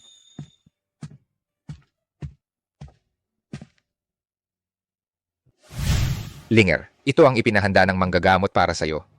Pampalakas ng katawan. Ang gamot mapait. Sige na, tapusin mo na yan. Bibili ako para sa'yo ng pinakamatamis na candy. Ayos ba?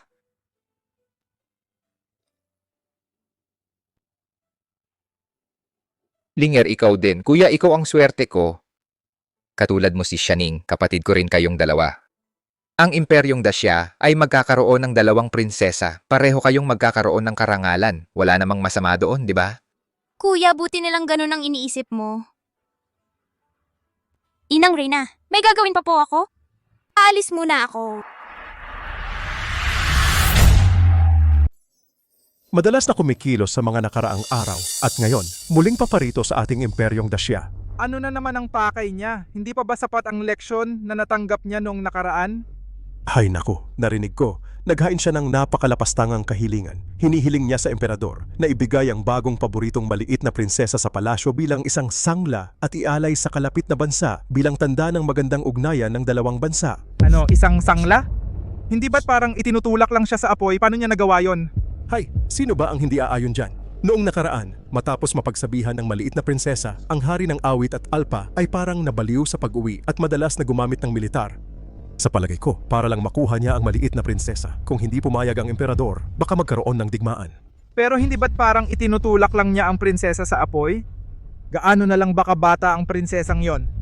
Hindi, imposible yan. Kahit na ano pa ang pinagmulan niya, tinanggap siya ng Inang Reyna at kinilala ng panganay na kapatid.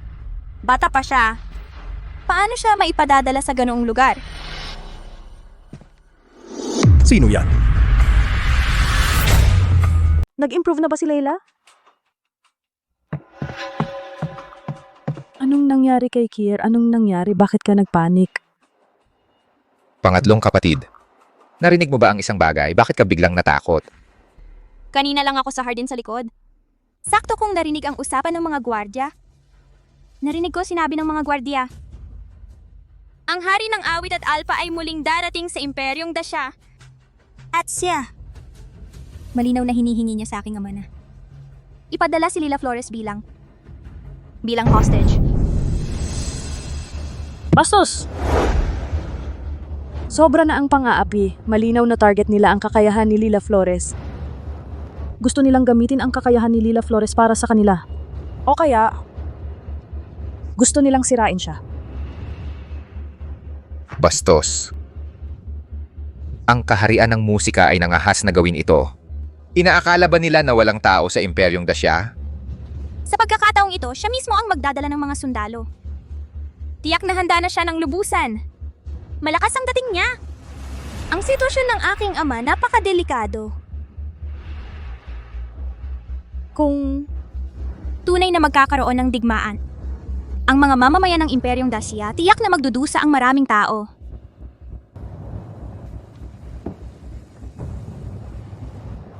Gusto kong sumama sa aking ama. Hindi ko hahayaang mag-isa ang aking ama. Gusto kong protektahan ang aking ama. Lila, Sa ngayon, ang ating ama ay tiyak na napakalaki ng pinapasan. Dapat tayong pumunta ng magkakasama. Tama, hindi natin pwedeng hayaan na mag-isa siyang sumuong sa panganib.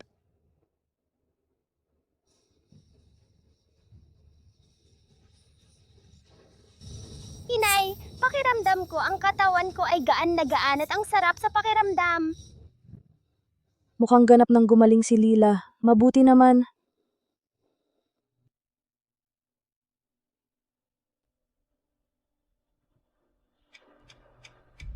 Emperador siya. Sa muling pagdating ko sa inyong kaharian, ay sapat ng pagpapakita ng respeto. Ang kailangan ko lang ay isang bilanggo upang patunayang matibay ang ugnayan ng ating dalawang bansa.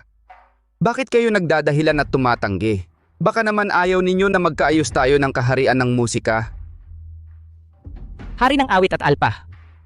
Lagi kaming gumagalang sa pakikipag-ugnayan sa ibang bansa. Subalit mula pa noong una, ang mga bilanggo ay lalaki at karaniwan ay nasa hustong gulang na kaya kayang magdesisyon ng tama. Ngunit ang hinihingi ninyo ay ang aking 5 taong gulang na anak na si Prinsesa Lila Flores. Napakabata pa niya.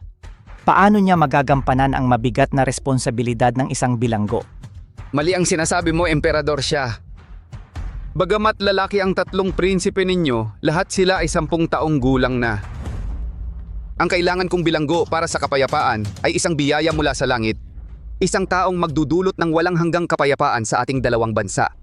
At ang taong ito ay dapat isang batang ipinagpalit bago mag-10 taong gulang upang ipakita ang katapatan ng kaharian ng musika at ng Imperyong Dacia. Sa inyong mga prinsipe, ang nag-iisang kwalipikado ay ang Prinsesa Lila Flores.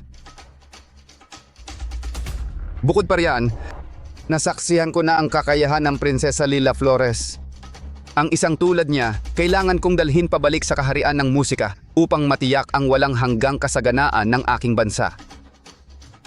Kung hindi pumayag ang emperador ng Dacia, sa susunod, hindi 3,000 kabalyero ang dadalhin ko, kundi isang hukbong 30,000 ang lakas.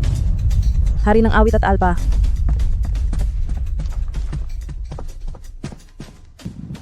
Hindi pa kailangan ng pagpapatibay ng inyong bansa. Si Lila Flores ay mahalagang kayamanan ng aming Imperyong Dacia, kaya't hindi siya maaaring lumayo kahit isang hakbang mula sa amin. Mali ang sinabi ng emperatrice. Hindi ko nais na makipagdigma sa inyong bansa. Pagkakaibigan ng dalawang bansa ang tunay na kapalaran ng mga mamamayan. Taos puso ang pagdating ko rito upang humingi ng isang bilanggo. Gusto kong humingi ng isang bilanggo upang ang aking bansa ay magkaroon ng biyaya at maging matatag.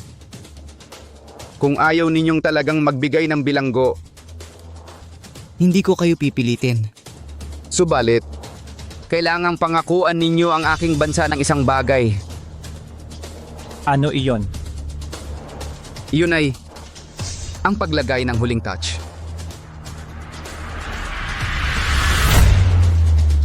Ang sining ng pagbibigay buhay sa mata ay isang sinaunang sining na walang katiyakan ang pinagmulan. Taon-taon tuwing winter solstice, nagdaraos ang inyong kaharian ng seremonya para rito upang humiling ng magandang panahon at masaganang ani, kapayapaan at kasaganaan sa bansa. Ngunit sa loob ng napakaraming taon, hindi pa ito nagtagumpay kahit minsan. Ang paghahain mo ngayon ng ganitong kahilingan ay tahasang paghahanap. Mukhang binigyan ng hari ng musika ang ama ng 2 pagpipilian. Ngunit sa totoo lang, wala namang pagpipilian. Malinaw na pumunta siya rito para manghamon.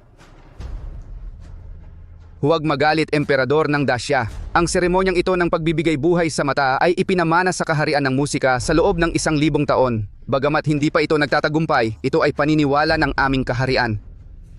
Kung matutulungan ng inyong kaharian ang amin na matupad ang aming hangarin, maiiwasan ang pagdanak ng dugo at pagdurusa. Hindi ba't kapwa maganda ang kalalabasan?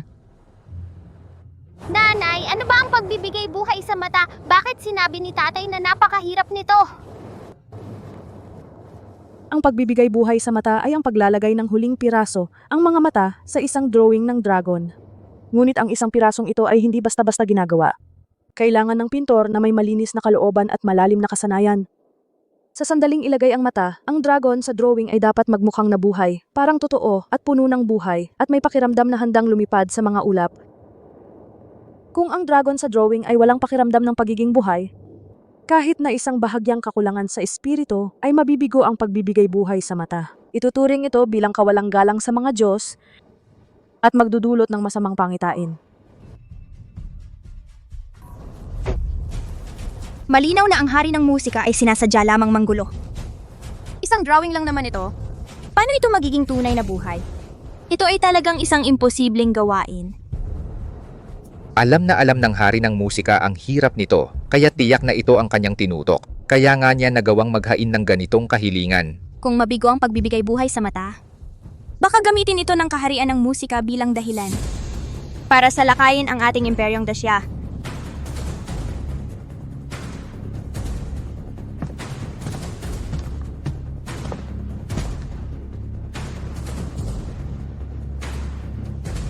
Tatay, gusto kong subukan ang pagbibigay buhay sa mata. Pwede bang ako na lang ang gumawa? Lila, huwag kang magpakatapang. Kakakalma lang ng katawan mo. Paano ka makikipagsapalaran ng ganito? Ama, si Lila ay bata pa. Ang mga sinasabi niya ay mga salita lang ng isang bata. Napasabi lang ng bigla. Huwag ninyong seryosohin. Ang pagdiriwang ng pagpinta ng mata ay isang napakabigat na bagay. Kailangan nating pag-isipang mabuti. Mali ang sinasabi mo, mga salita ng bata. Hindi ako naniniwala dyan. Sa tingin ko, ang prinsesang si Lila Flores ay hindi lang mabait ang puso, kundi may paninindigan din. Kanina, siya mismo ang nagsabi na nais niyang gawin ang seremonya. Ngayong nangako na ang prinsesa, emperador nang siya, babawi-bawiin mo ba? Munting prinsesa, ikaw ba ay tunay na nais tumulong sa imperyong Dasya at sa iyong ama sa pagdiriwang ng pagpinta ng mata? Kung tumango ka lang, maaari nating gawin ang dalawang bansa na magkaibigan muli at maililigtas ang mga mamamayan sa digmaan.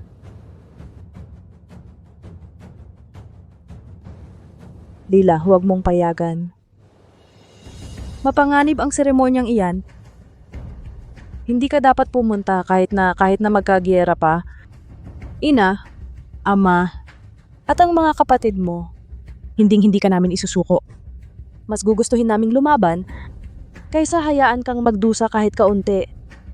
Lila, wala itong kinalaman sa'yo. Magpahinga ka na lang.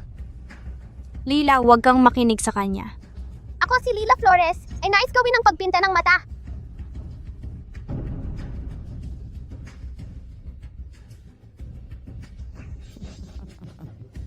Ang prinsesa ng Dasya ay talagang determinado. Kung gayon usapang lalaki, ngayong gabi tayo ay magkakasamang pupunta sa dambana sa hangganan ng dalawang bansa para sa dakilang seremonya upang makita ko ang tunay na himala.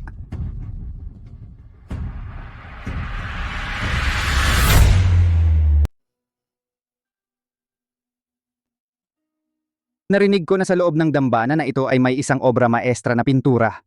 Kaya't dinalaw ko ito para masilayan. Hindi ko inaasahan na makakakita ng ganito kalaking eksena. Ano ba ang ginagawa ninyong lahat dito? Kapatid, talaga bang nagkataon lang na dumaan ka rito? Siyempre naman. Walang magawa ang inyong lingkod, kaya naisipan kong hanapin ang pinturang binabanggit sa mga tsismis. Kaya't dinalaw ko ito para tingnan, hindi ko akalain na makakaabala sa inyo, aking kapatid na hari, at sa hari ng awit at alpa, isang malaking pagkakamali talaga. Noong una ang imperyong Dasya at ang kaharian ng musika ay iisang bansa, ngunit nagkahati-hati dahil sa digmaan. Ngunit ang totoo, ang mga ninuno ng dalawang kaharian ay magkakadugo at magkakaugat. Ang dambanang ito ay pag-aari ng parehong kaharian. Diyos ko! Ang galing ng pagkakagawa sa pinturang ito. Talagang kamangha-mangha ang gawa. Ito ba ang malamat na disenyong dragon na nagpapatatag sa kaharian na ipininta ng dakilang pintor para sa ating mga ninuno? Talagang hindi pangkaraniwan. Napakalaki ng pinturang ito. Mahirap gawing buhay ito sa pamamagitan ng paglalagay ng mata. Napakahirap talaga. Lila, huwag kang kabahan. Alam ng iyong ama na mahirap ito, ngunit gawin mo lang ang makakaya mo. Ang iyong ama at ang iyong mga kapatid na lalaki ay magiging para sa iyo at para sa dangal ng imperyong Dasya at lalaban hanggang sa dulo. Hindi ka nag-iisa sa pagharap nito.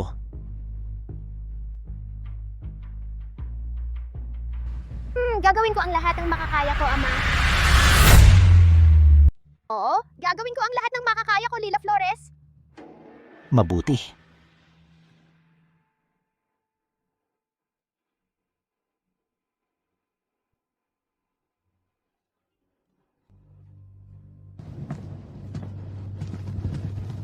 Inang Reyna. Kuya! Ang kakayahan na ginamit ni Lila noon, nakakapaglakbay sa iba't ibang panahon at lugar at nakakapagpagaling ng iba. Pero itong pagbibigay buhay sa larawan, ay para bang buhay na ang iginuhit? Parang nabuhay talaga. Mas mahirap ito kaysa sa paglipat-lipat ng lugar at pagpapagaling. Ang kinakatakot ko lang, baka masyadong mapagod si Lila sa paggamit ng kanyang kapangyarihan. Baka hindi kayanin ng kanyang maliit na katawan. Kung pipilitin niya, maaari siyang mapahamak. Ano ang dapat nating gawin?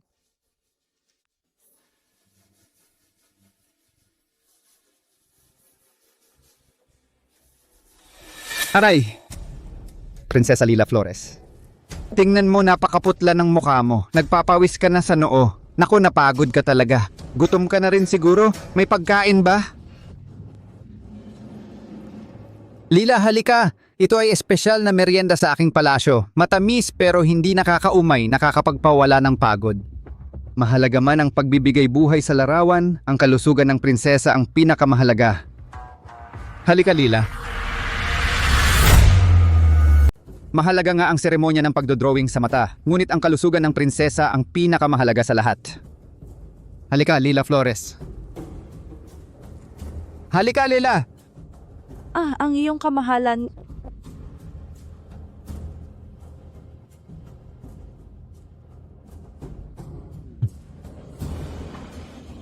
Masarap.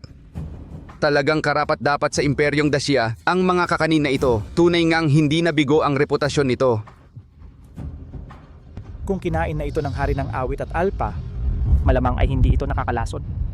Kung pipigilan pa natin, magmumukha pa tayong kuripot at magdudulot ng chismis. Lila Flores, tingnan mo, natikman na ito ng hari ng awit at alpa. Masarap ito. Halika, kumain ka ng isang piraso. Tingnan mo ang katawan mong ito. Kung ikaw ay mapapagod, paano mo matatapos ang dakilang gawain ng pagdodrawing sa mata? Kumain ka agad para lumakas ang katawan. Ito ay sariwang ginawa ng chef sa palasyo. Napakasariwa nito. Maaari ba akong kumain, Lila? Siyempre naman, kakain ka para lumakas.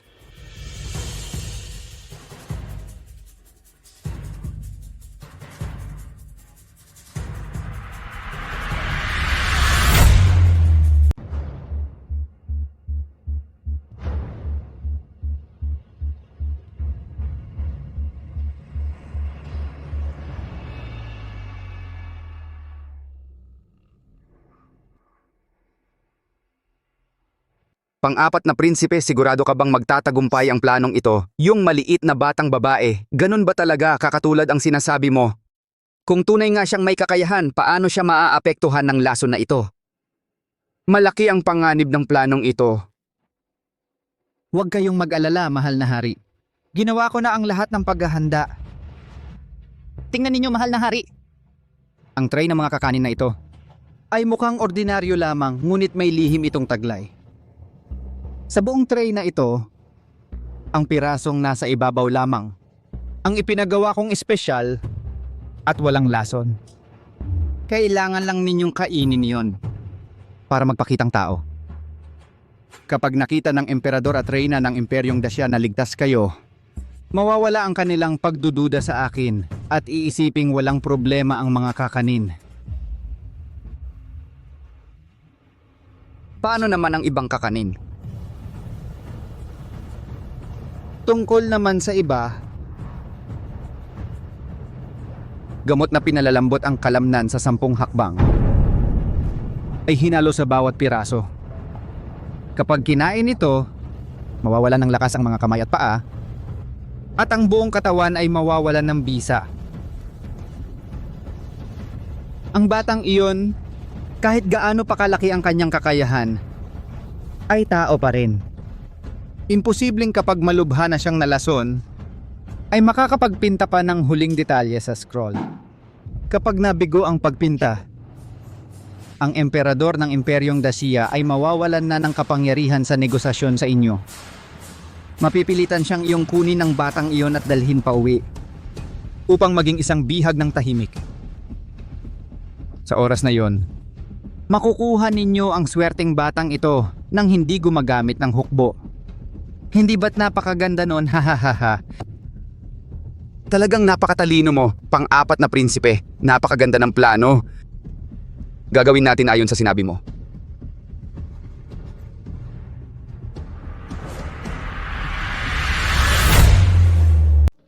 Ian Xiao, Yvonne Alcantara. Noong handaan ng lahat ng bulaklak, pinahiya ninyo ako ng husto.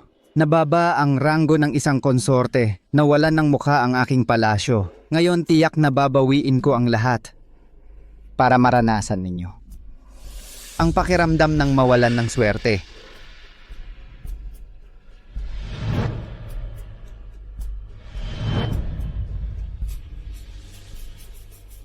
Bakit parang nahihilo si Linger? Linger, anong nangyari sa'yo? Masama ba ang pakiramdam mo?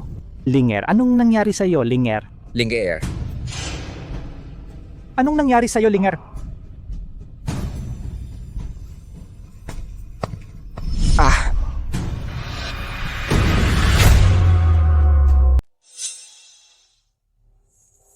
Ito. Ling, anong nangyari sa'yo? Pang-apat na tiyuhin, naglakas loob ka pang maglason. Ano ba talaga ang ginawa mo? Talagang matalas ang isip mo, unang prinsipe. Pero ngayon mo lang napansin, huli na, di ba? Ian Xiao. Alam mo ba, simula pagkabata, ako'y inampon ni Reyna Ina. Hindi malinaw ang aking pagkatao, saan man ako pumunta, tinitignan ako ng masama. Sa harap, iginagalang ako ng mga tao sa palasyo, pero sa likod ng aking likod, tinatawag nila akong ampon na walang kamag-anak. Samantalang ikaw, simula pagkabata, hinahangaan ka na ng marami, minamahal ng ating ama at ina, iginagalang ng iyong mga kapatid. Bakit? Bakit ang namumuno sa hukbo sa labanan, ang humaharap sa mga mahirap na problema sa loob at labas ng korte, ako yon. Ako ang nagbigay ng malaking serbisyo sa Imperyong Dacia. Nanganganib ang buhay ko, pero ang natanggap ko ay masamang tingin ng mga tao. Ang laging pinupuri at iginagalang ng lahat ay ikaw lang, ang emperador ng Dacia. Ian Xiao. Bakit? Bakit ikaw lang ang maaaring nasa itaas at tamasahin ang lahat, samantalang ako ay kailangang mamuhay sa iyong anino? Makatarungan ba ito? Kaya napagpasyahan ko. Naibagsak ang lahat ng ito.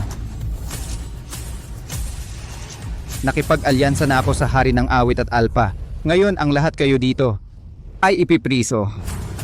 Nasa labas ang aking mga pinagkakatiwalaang tropa at ang hukbo ng kalapit na bansa. Magtutulungan sila mula sa loob at labas at sasakupin ang lugar ng husto. Wala kayong takas. Tungkol naman sa nakakainis na batang ito, ang sinasabi ninyong swerte ay nalason na ng espesyal kong inihanda para sa kanya, na lason na mag-uubos ng lahat ng kanyang lakas. Sarili niya na nga ngayon hindi niya kayang iligtas. Siyempre, lalong hindi niya magagamit ang kanyang mahikang panggagamot para iligtas kayo. Kayo ay manonood lang ng mabuti. Kung paano mapupunta ang trono ng Dacia sa akin ang inyong hari, mali. Kung paano mapupunta ito sa akin ang inyong emperador.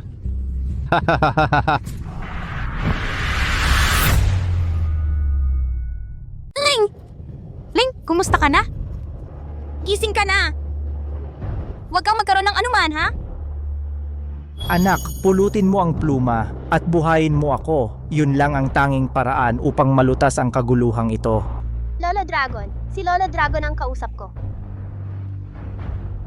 Kuya, tulungan mo akong tumayo. Ling, kising ka na. Sa ganitong pagkakataon, batang babae, nagtatangka ka pang lumaban? Isang malaking kahibangan yan. Kayo ngayon ay parang mga palakang nasa loob ng banga. Buhayin. Mahalaga pa ba yan sa ngayon? Maging matagumpay man o hindi, kayong lahat ay hindi makakaalis. Ayon kay Lolo Dragon, matutulungan niya tayo.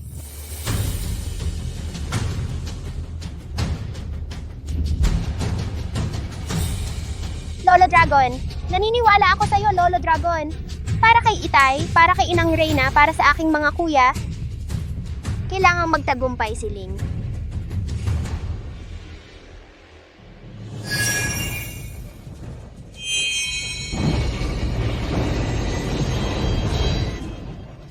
Anak, pulutin mo ang pluma. At buhayin mo ako. Yun lang ang tanging paraan upang malutas ang kaguluhang ito.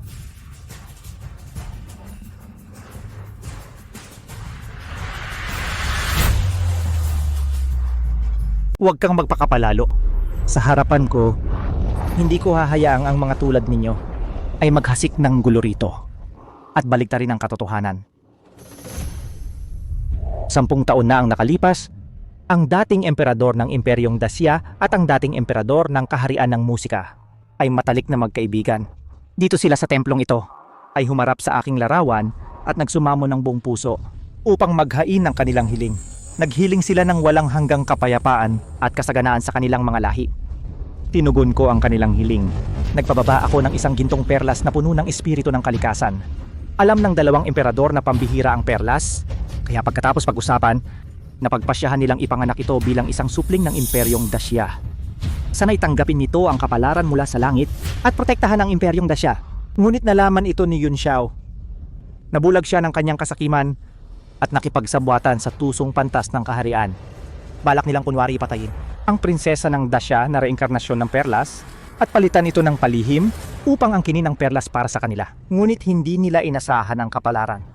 Kahit anong plano ang gawin ninyo, hindi ninyo inakala na sa daan biglang nawala si Xianing sa mga kamay ng yunukong kumuha sa kanya. Ang yunukong iyon ay hindi talaga nakapagdala sa kanya pabalik sa inyong pugad. Natakot kayong mabuko ang plano. Kaya ang walang malay na yunukong iyon ay inyong pinatay sa lugar. Sinusubukan ninyong sirain ang ebidensya at itago ang katotohanan. At ngayon, ang babaeng ito na gumising sa akin, ang kanyang katawan ay puno ng espiritu. Ito ay kapareho ng espiritu ng perlas. Hindi ako nagkakamali. Siya ang prinsesa ng Dacia na kinain ng gintong perlas na inyong pinagsamantalahan, ngunit nakatakas. Si Xianing, bumalik na siya. Dala niya ang kapalaran mula sa langit at bumalik sa kanyang tunay na tahanan.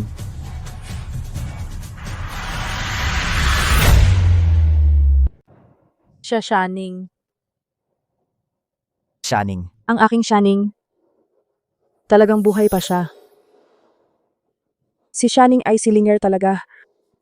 Talaga. Ganun nga talaga. Talagang tama ang hinala ko, ama ina. Siya nga si Xianing. Ang pakiramdam na dala niya sa amin, siya nga si Xianing. Ang Xianing natin ay bumalik na. Imposible. Talagang imposible. Ikaw, halimaw ka. Naglalako ka ng kasinungalingan. Ginugulo mo ang isip ng mga tao. Papatayin kita ngayon, Ben.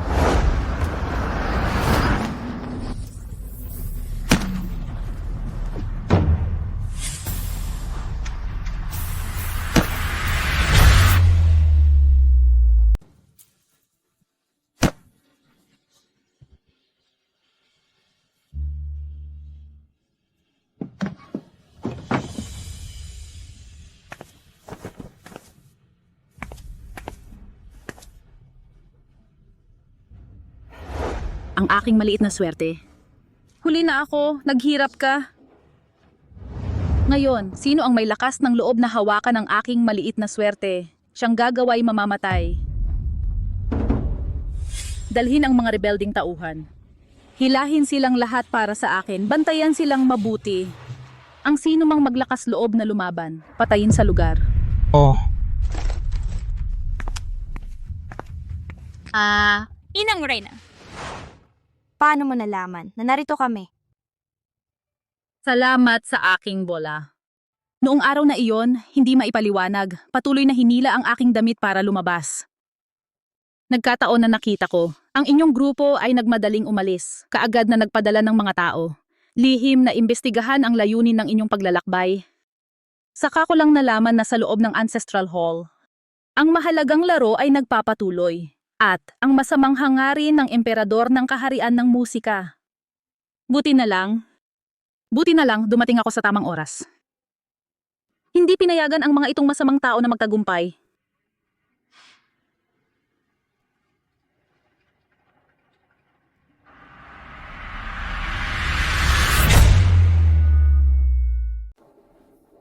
Lila. Aking munting Lila. 5 taon na ang nakalipas. Ang lola ay masyadong mapamahiin. Naniwala sa ang mga kasinungalingan ng pantas ng kaharian na nagpapalito sa mga tao. Sinasabing may masamang tala na bumaba sa mundo. Kaya nangyari ang mga iyon. Ikaw ay ikinulong sa silid ng pagpaparusa sa palasyo. Na ikaw ay nakaranas ng walang dahilang sakuna. Paumanhin sa iyo, Lola. Talagang paumanhin sa iyo. Lola, si Leila Flores ay hindi nagagalit sa iyo, Lola. Alam ni Leila Flores na ikaw, Lola, ay para sa Imperyong Dasya. Mahal na mahal ka ni Leila Flores, Lola. Aking munting swerte. Aking munting payapa. Bumalik ka na. Sa wakas, bumalik ka na.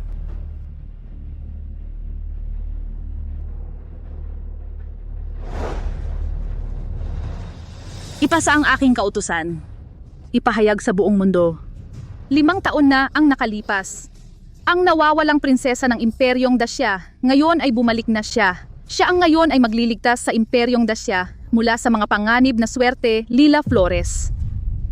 Mula ngayon, siya ay hindi na ang masamang tala kundi ang langit ang ibinigay na swerte sa aming Imperyong Dasya. Ang tunay na prinsesa ng Imperyong Dasya ako ay magpapahayag sa buong mundo. Sa buong mundo magdiwang ng magkasama. Si Yun Xiao ay hinatulan ng parusang kamatayan dahil sa krimen ng pagtataksil. Ang kanyang mga kasabwat ay ganap na napatalsik din.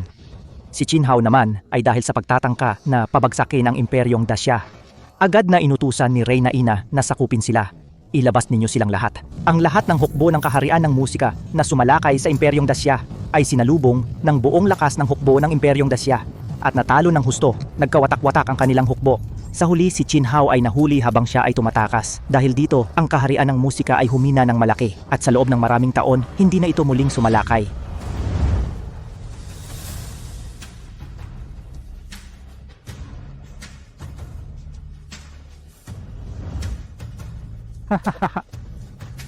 Mula nang bumalik ang Prinsesa Xianing, ang aming Imperyong Dasya ay naging matiwasay at mapayapa. Madalas na dumating ang mabuting pangitain. Ito ay pagpapala ng langit sa aming Imperyong Dasya. Ito rin ay bunga ng mga pagpapala ni Prinsesa Xianing. Si Xianing ay dumanas ng maraming hirap at sa wakas ay nakauwi sa kanyang bayan. Ito ay hindi lamang swerte para sa prinsesa, kundi pati na rin sa mga mamamayan ng aming Imperyong Dasya. Ang aking maliit na biyaya ngayon ay lumaki na at higit pa siya ang ipinagmamalaki ng aming Imperyong Dasya.